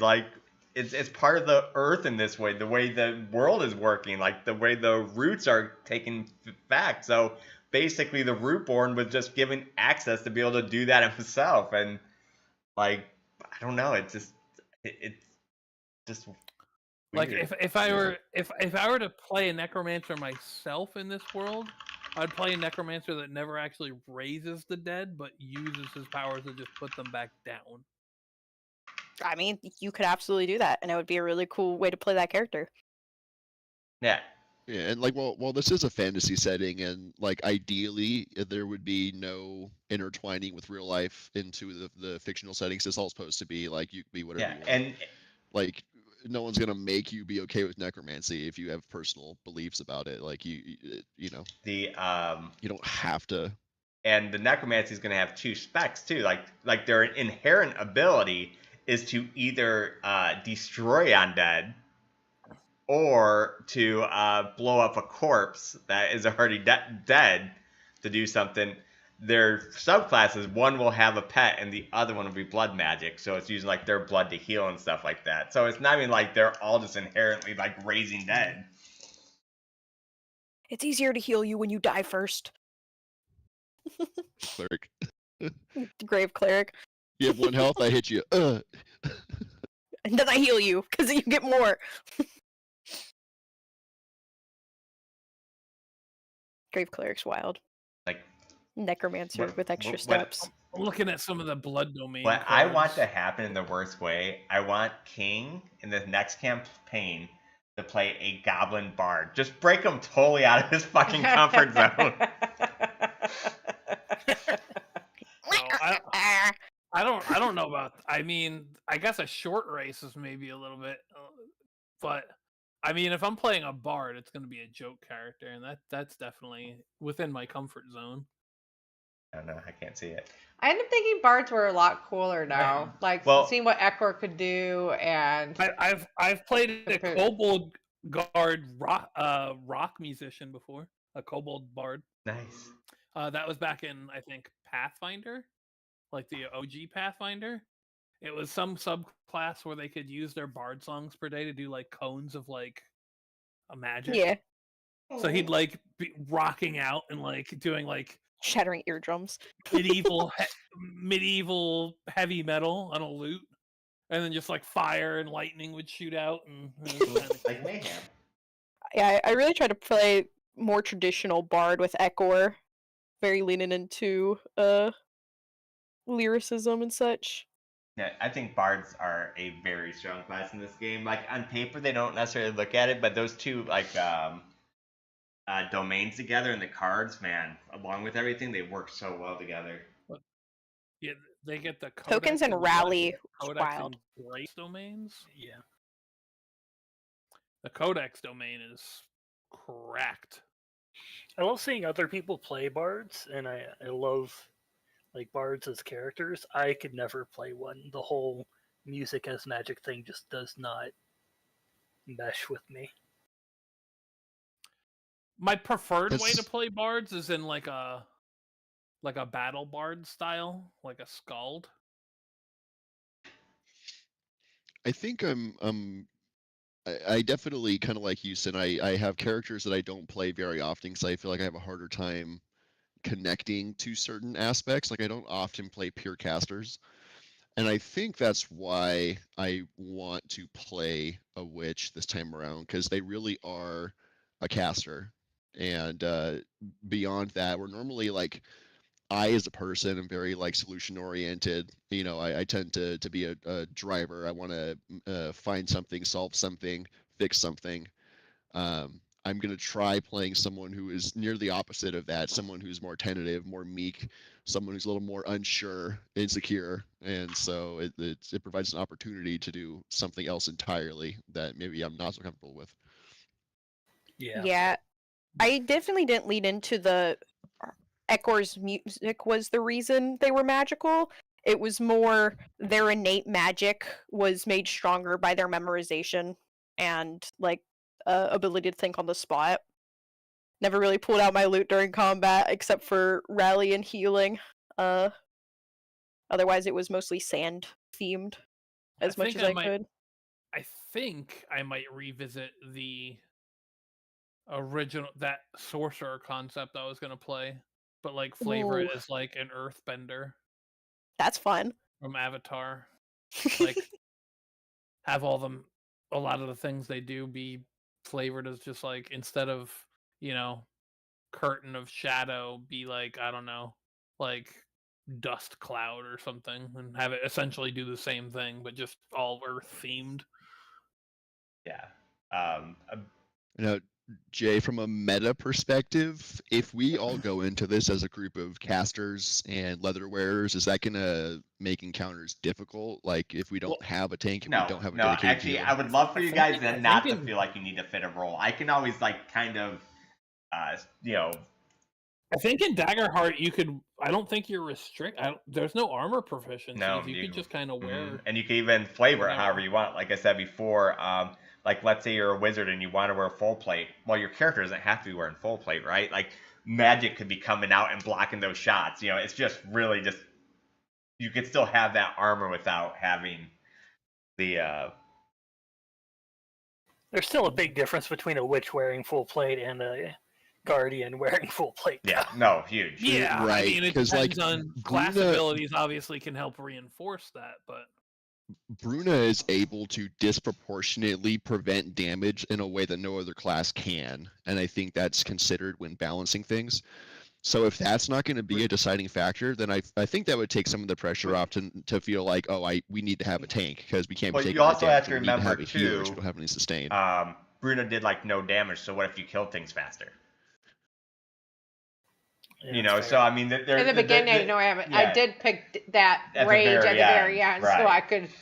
I was like, man, Bruno is all protection. I needed to be able to do some kind of damage. Yeah, so you won't have that safety net, but you could still get around things. Like it'd just be about creativity or using more potions or more. I don't think in this game you need to have more drugs. I'm gonna play a lot more into a lot of assets though in this next campaign. Like if someone did do that much drugs, almost have like a side effect to it, or I said if you use certain elements during, like, let's say you chain somebody with ice and then you hit him with fire right after. Well, you shouldn't have to spend an action to get out of that ice, and I shouldn't have to spend a fear to get out of that ice. Like the environment should like partake into that, which could create some really. Now, what if you cover someone in oil and then hit them with Right, fire? like that's what I'm saying. You can come up with really cool combos where I would add more to that too. But if you do things in a bad order, and then like things will have to kind of like make sense. Like I was saying before, like when I started thinking about it, turn into the werewolf form, you shouldn't just be able to speak or be able to think. You should almost just be like a wolf, like a primal instinct.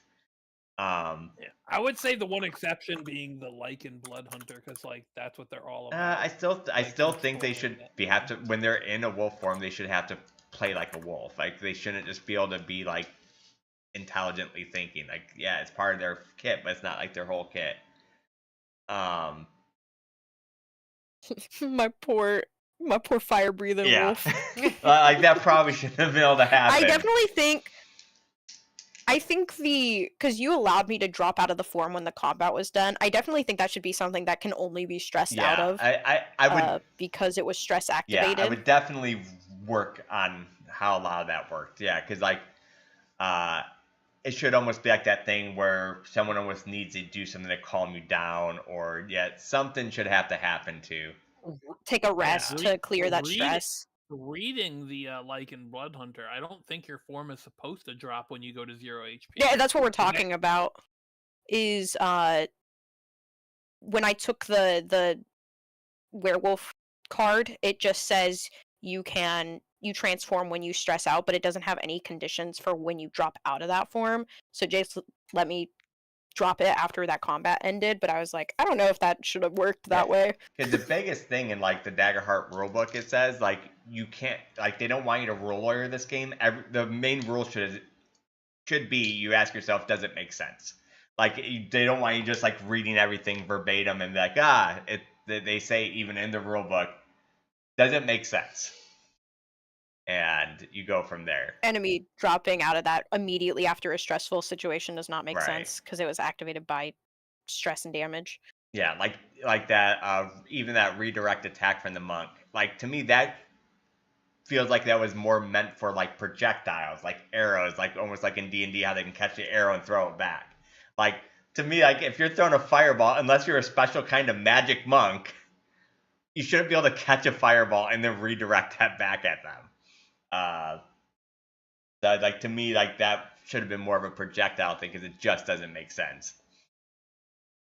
So what are the races again? And like that are even the rapid riposte, like to me that shouldn't be like a AOE thing. That should be like if something's actually directed at you, you can repost it. But if it's like an AOE, it doesn't make sense to be able to repost it.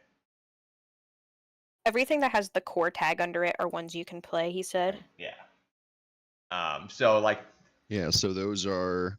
Clank, Dracona, Dwarf, Elf, Fairy, I disagree with the Furble, reposting. Fungrel. I feel like if something hits you and you're able to redirect it, you should be able to, even if it's AoE. If somebody does a whole bunch of arrows, spread of arrows. But that's not what riposte is, though. Riposte is like someone hits you and you're countering it and hitting back. It's not just like if someone does like an AoE melee attack that hits everybody, like do like magic, you're not riposting that.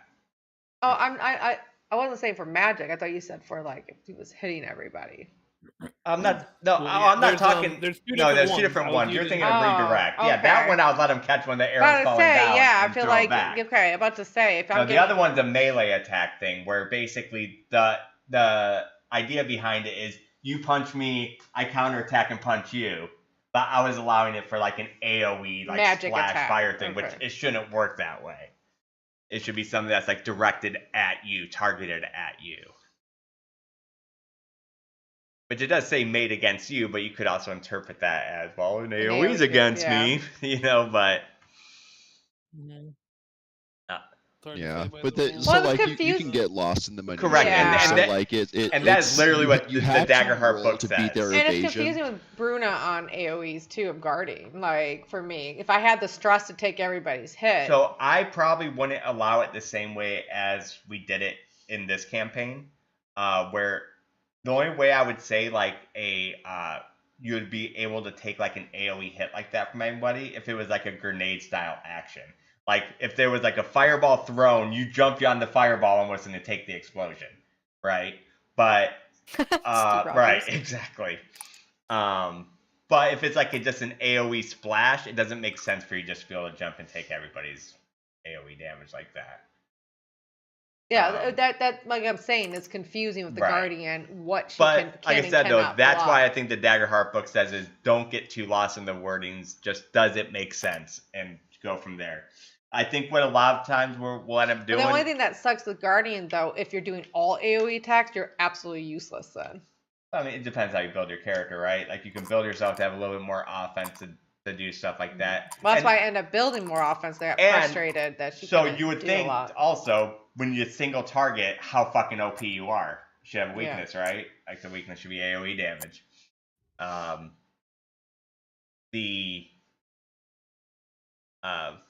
want the elements and stuff to play a lot bigger part in the future thing of like I wanted to have where essentially whatever happens, I want to be able to make a ruling on that happening and it just be accepted, and then we could discuss it later to see if like we change it for the future. That way we don't get hung up sometimes like on the rules or something. Like where it becomes like a debate. I'd rather have it just be like, all right, we'll discuss it later, but for now this is how we're gonna do it, and then we can relook at it later. Type situation too. Yeah, life gets real simple when it's just, as what the DM Right. said. And like clarification or like what if we view it from this angle? Like, yeah, maybe, but yeah, if you say like, no, this is how it works, like, cool. Yeah, and like I have no problem That like is debating it later, reality. but I think sometimes we get hung up on the rules and just like really just kills the momentum of like a fight or something.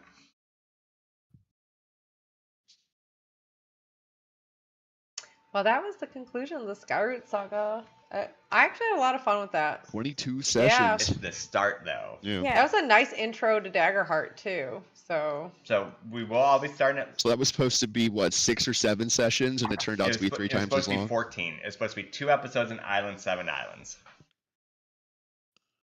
Yeah, it's Okay. supposed to be 14 episodes. So essentially an entire month's worth of extra, or let's see, Yeah, a couple months. 14. I think we Yeah, ended 2 up. months worth of Yeah, extra. we almost went extra time. what 6 months with this campaign. I had Oh, fun. over the course of the entire thing? Yeah, Yeah. probably. But yeah, 22 sessions is what it came out to for my notes. So are we character creating on the 5th, or are we meeting create characters before then? I would say. I mean, I think we've already kind of like. Do we want to make all of our characters together, or do we? I would like to be in I would call when like to. people Okay, are I making so thought then characters. we'll do that on the Zero 5th then. was fun. I like hearing people. Yeah, Yep, so we'll do that on the 5th, and the first actual gameplay will be on the 12th. Just because I don't want Are we anyone still doing the using No, demi-plane? unfortunately not. Okay, so it's all going to be Or done it's in all be Forge? done in Forge. Okay. Which is very nice and easy to build your character there too. It's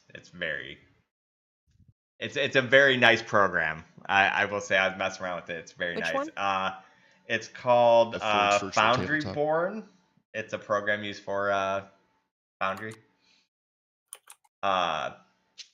It's the web browser based version, right? Yes. Okay. No I have to one needs post to buy that. anything. Say something else that was important.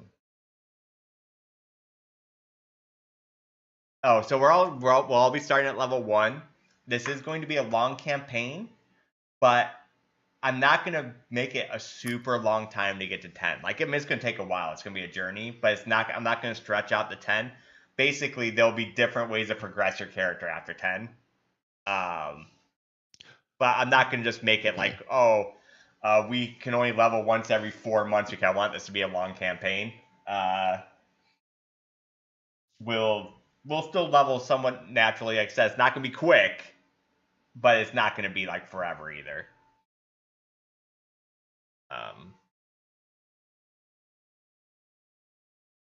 Makes sense. And like I said, we'll progress characters through gear, through all that kind of stuff, and get more powerful that way than literally just stretch you guys out because there's only 10 levels in Daggerheart. And that way you guys can... Well, if you couldn't tell, I'm very excited. I'm glad. I want you to be excited, and like I said, this one will be a lot. There will be a lot more like RP style session. A lot more. There'll be a lot more basic fights. They won't all be like these big giant fights like we've been having. There'll be some fights that you just kind of walk through. There'll be some fights that will still be a struggle. There'll be so therefore, when we get in a fight, not every fight has to take the whole session like it kind of did in this one. Some will just be kind of, quicker fights and. You punch a guy. There'd be a lot of world exploration. That'll be perfect for how I want to play the Moon Witch, because glamour is a big part of that, and so as part of how I'm thinking about making my character as far as like how they act as a person, having more RP will be really good. Yeah, I want there to be a lot more RP because there's gonna be, especially without the big bad like there was supposed to be where like someone's almost like a god, it's going to be a lot of political intrigue between like warring factions and stuff like that, and so I definitely want there to be a lot more RP. I'm going to read a lot of and incorporate to find out how they incorporate into Daggerheart for ideas. Is they have a already made campaign called like Burning of the Five Banners, which is basically supposed to be like a high political campaign, so I'm going to read a lot of that just to see how they throw a lot of the political stuff into it, and obviously put all my own spin on it. But okay, you already have the foundation of the guilds. Yeah, like you already have like a structure, like the frameworks for politics and all the guilds that you've already kind of made content for. So I think that'll be a lot more of an entry as opposed to start from scratch. And the cool thing too will be all like the new factions that pop up, like.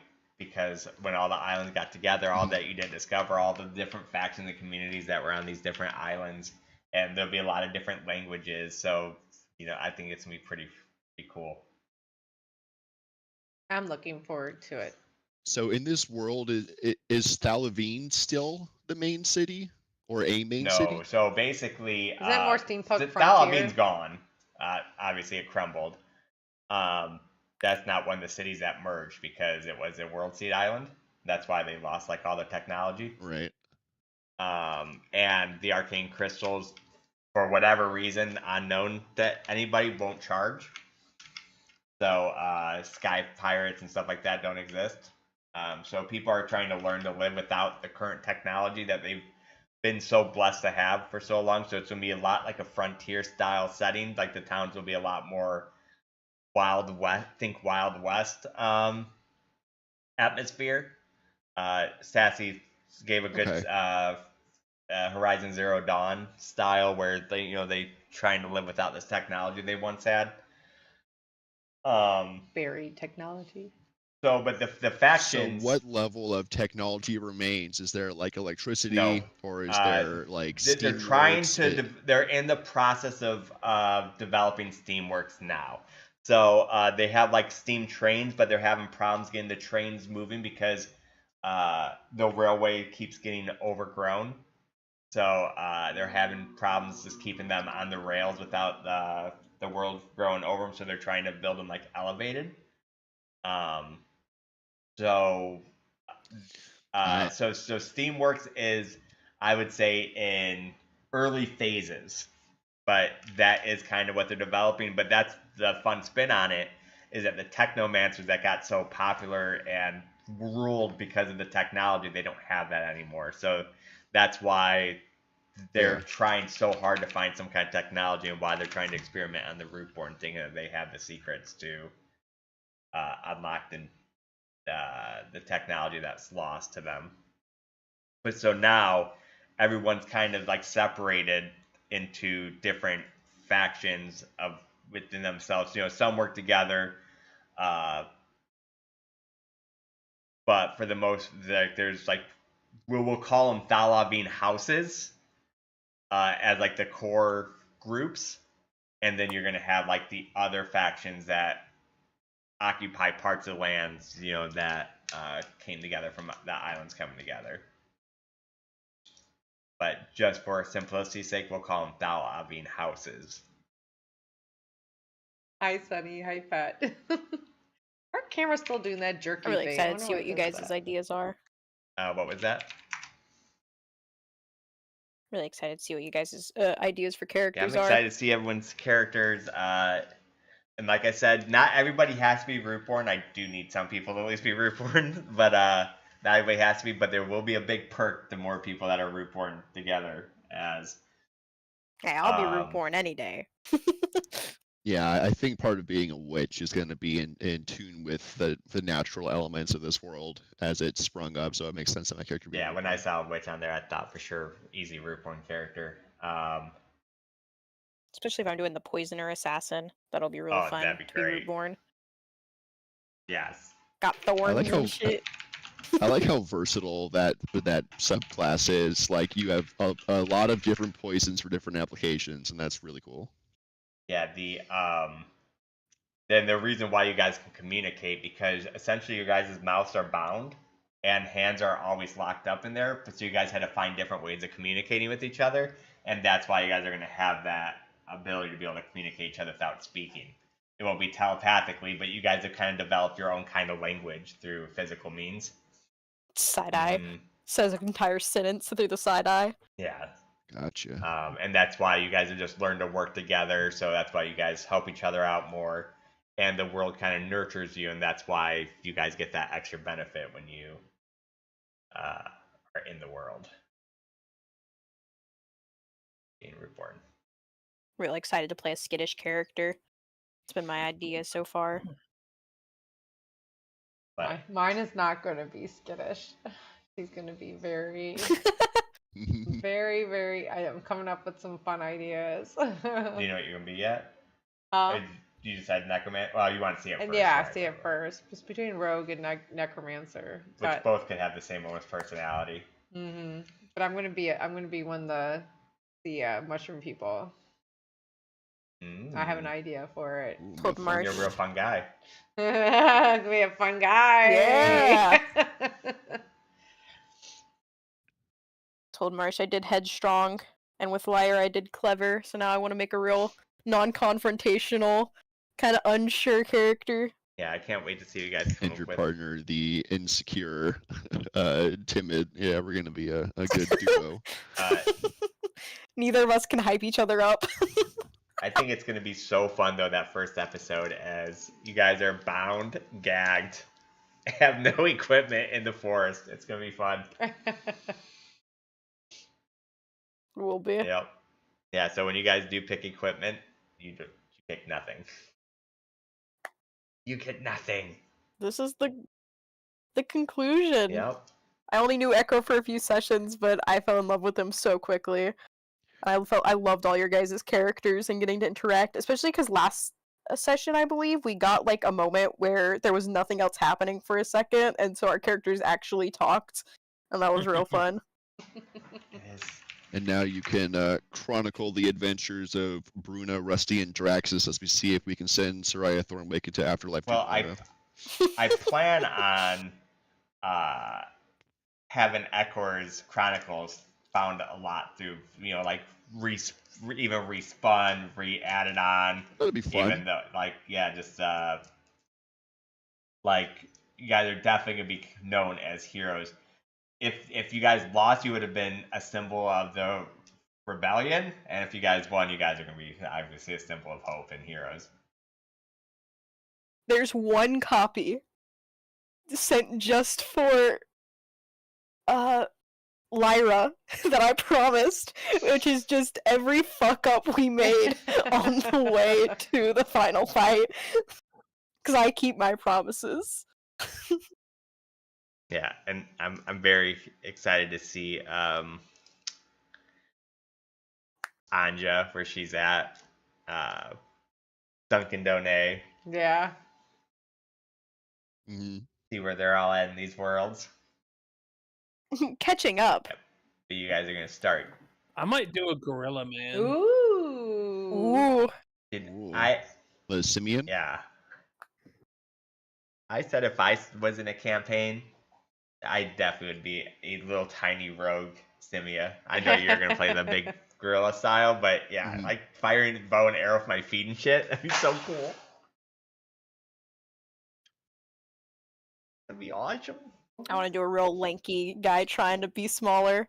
It'll be a fun character dynamic, I Like think. I said, some of the like if anyone picks a giant, they're gonna be like 12, 13 feet.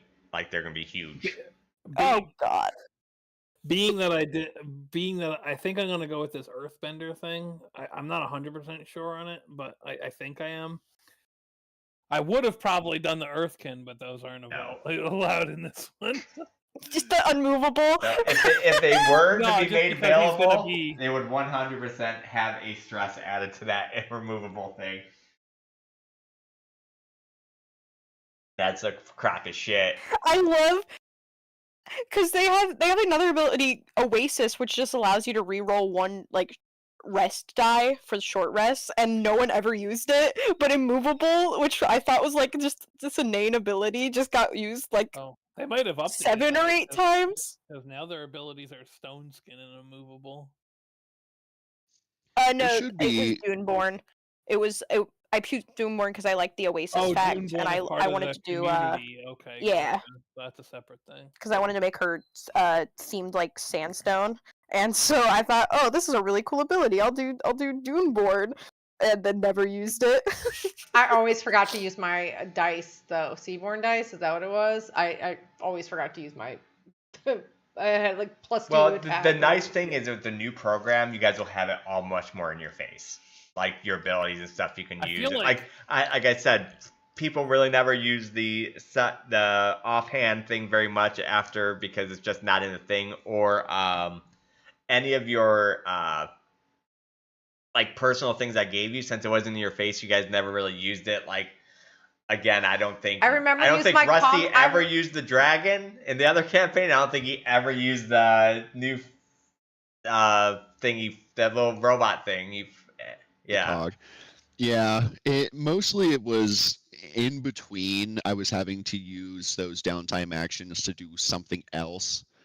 And so I was kind of pressed for currency in that sense, where it's like, well, I can bring this thing out for a little bit, but it'll cost me armor, or it'll cost me health, or it'll cost me information.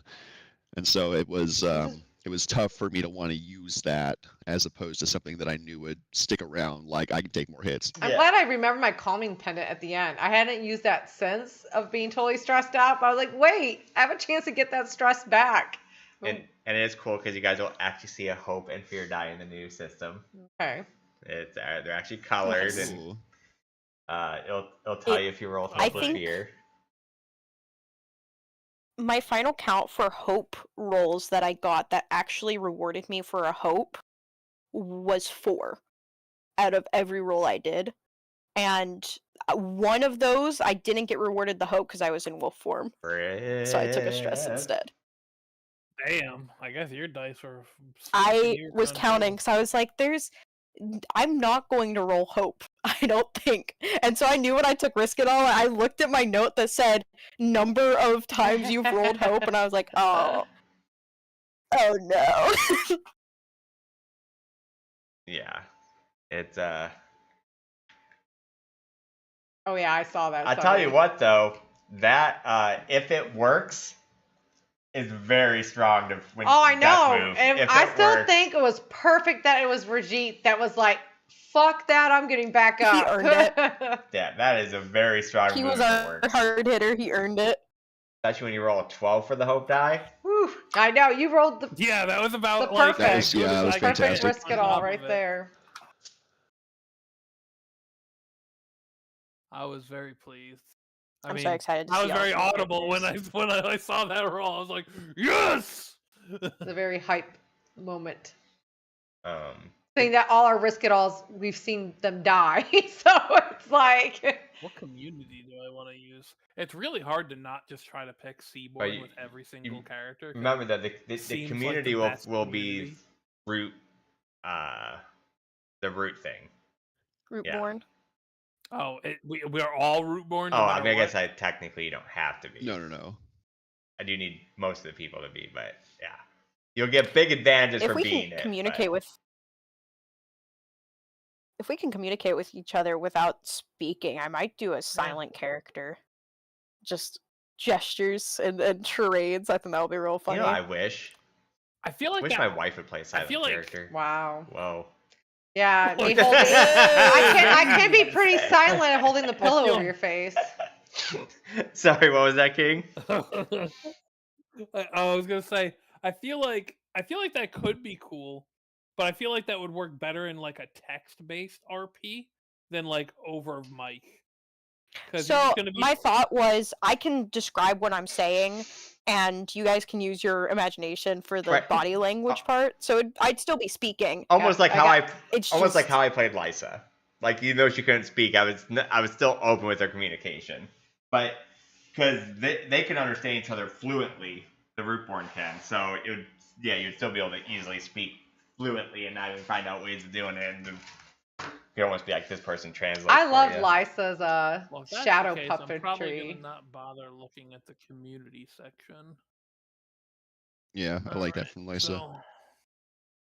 So, I was holding on to that sun tree sap since like session 2, because I never wanted to use it because the risk of rolling a 1 was like, oh, a scar, but we got to the bottom of the barrel there, like, you know what? I got a 5 and 6 chance of this being good. Ah, shit. That was so unlucky.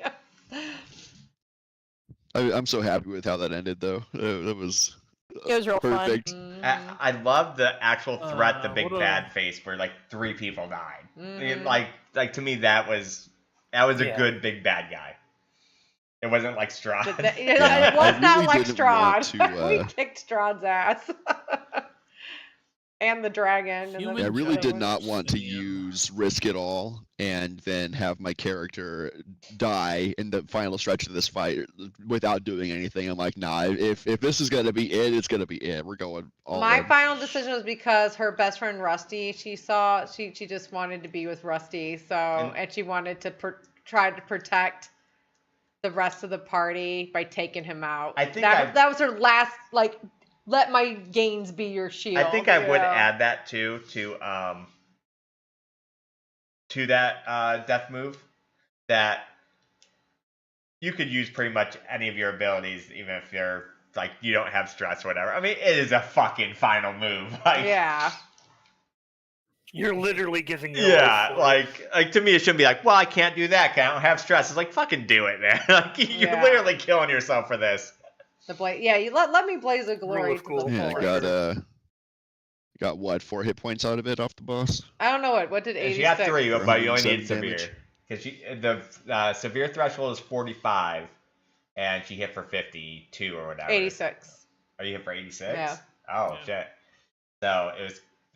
You let And me then I hit for rage. 107. No, it So. was close to 80 then. Or it's close to 4 hit points, because 90 would have been full. Yeah, Bruna did a last, like, I'm so Did excited. you just kill him with a trident? Yes, Bruna did just kill him with trident.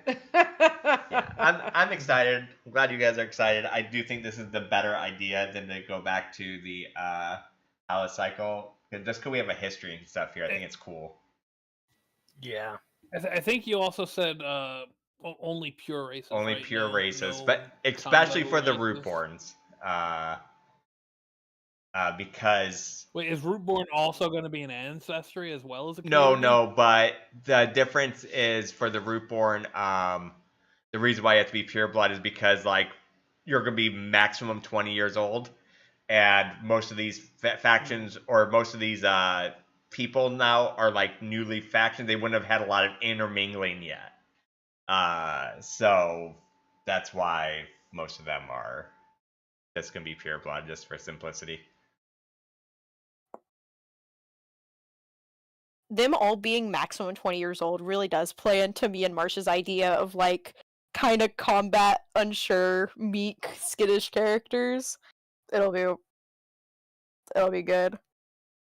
Yeah, the idea I'm playing with is my character is real in the back of the room. Is real like, oh, I don't know, you guys, what do you think? You know, Exactly. I'm not sure. Do you want to do it? Like I don't know if I can do it.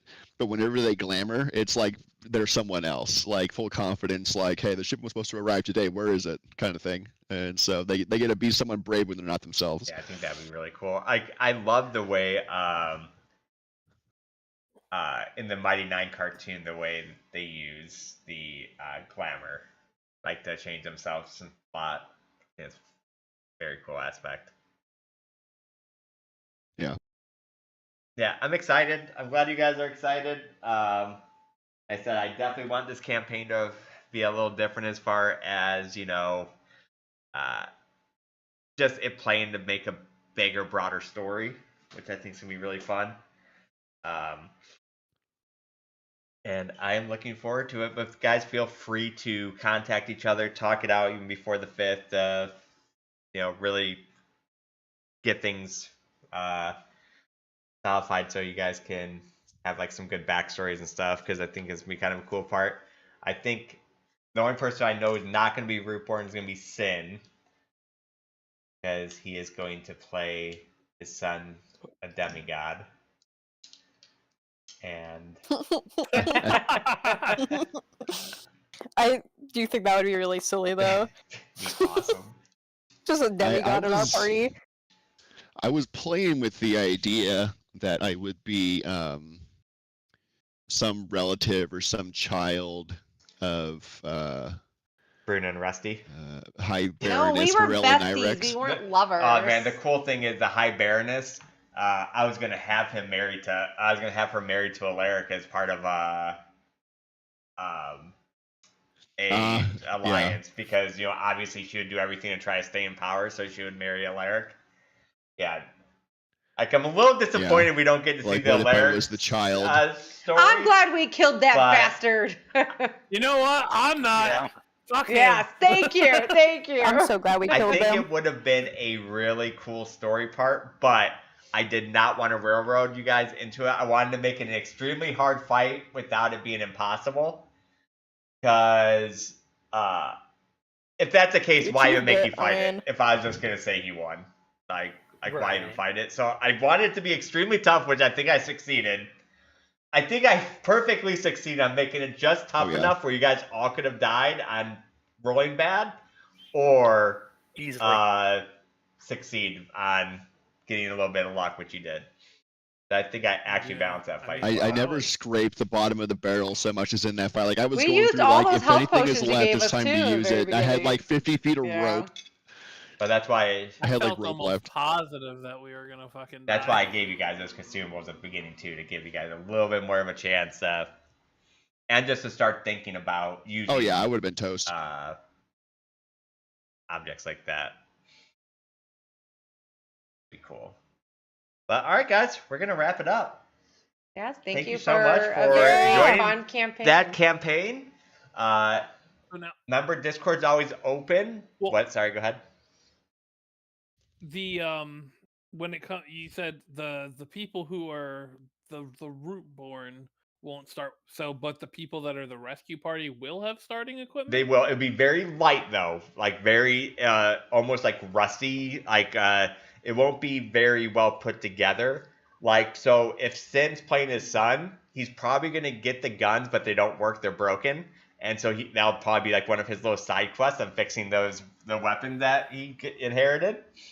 Honestly, I was just going to have the guns be like a non-functioning artifact left back home. Okay. Like, so yeah, everyone's gonna have extremely because basically this would have been orchestrated by the Rootless Chorus, which isn't a very rich organization. So they wouldn't have been able to hire like big people, and if so, it'll be very primal in the stuff you got. It's not good. So just because you're gonna have gear, it's not like, oh well, I'm not gonna be them because I'm gonna have great gear. It's like it's gonna be less than what tier Right, 1 is. no. Think of it like 0.5 tier gear. But they would have gear just because they were part of the people to rescue them. So like they would have went in with that. I definitely want to do Rootborn. I think that would be so fun. Yeah. I want to play with your new ideas. Yeah, it's like I said, it's gonna be a very important part. So I'm glad people want to be it because I'm like, well, man, what's happened? I don't want another Lysa where I have to have like an NPC just to prove that part of the story. But so that's why I tried to make it very beneficial for you guys to be it, as you guys will help each other more, and you guys will have like a lot of cool things for it. But you guys will also be it also adds an RP very factor, like racist upon if discovered your Rootborn in a lot of cities, as people want for their own gains. People don't understand because the Earth keeps trying to fight back. Are you soldiers of the Earth?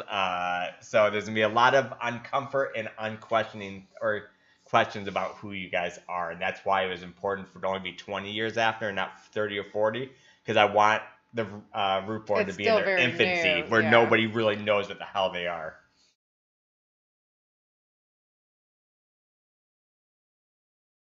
Well then. So, all right, guys. All right. I love you all. Keep We're gonna see you. And Like I said, I want everybody to enjoy their holiday, but feel free to discuss on Discord. We'll meet back on January 5th for our session 0, where we're gonna all get together and make characters.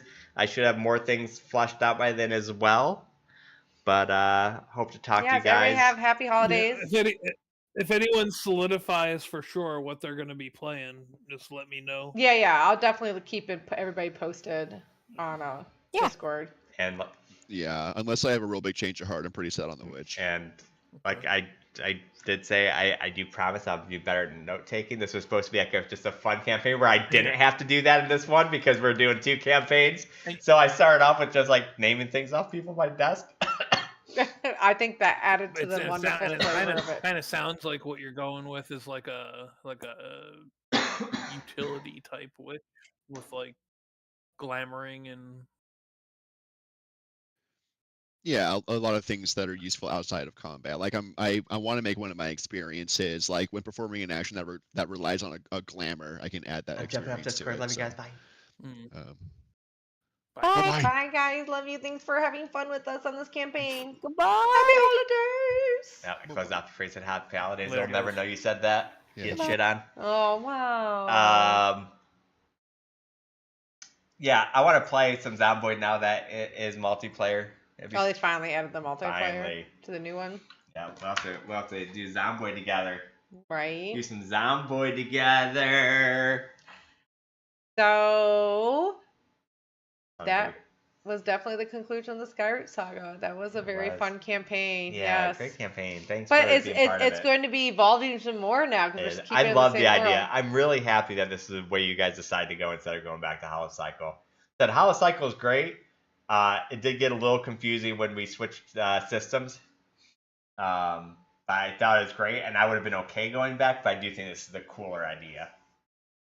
And honestly, you should make one of those campaign guides for it, like, and post it or something. This was a fun, like, beginning Daggerheart campaign to do for people new to Daggerheart. Yeah.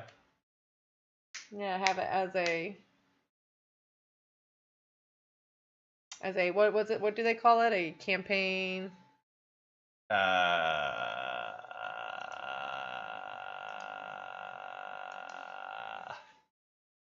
What do they call it?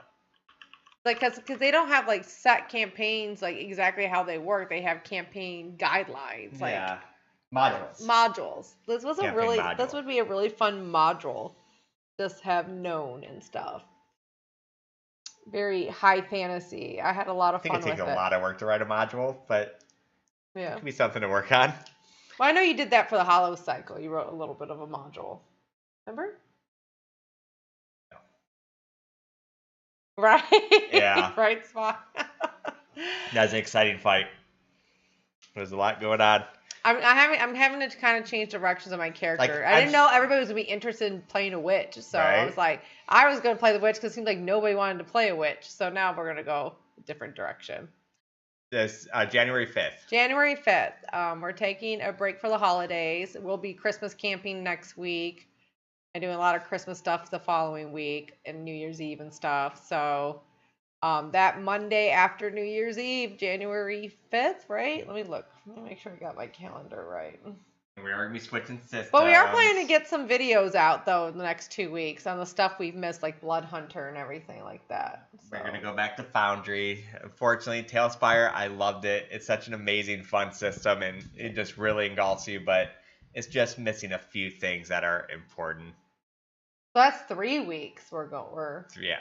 So, yeah, we'll definitely get some videos out, and I wouldn't mind doing kind of a podcast. Yeah, the original last session was experience. planned for the 22nd, but I figure if it was just wrapped up where it's good to wrap up today.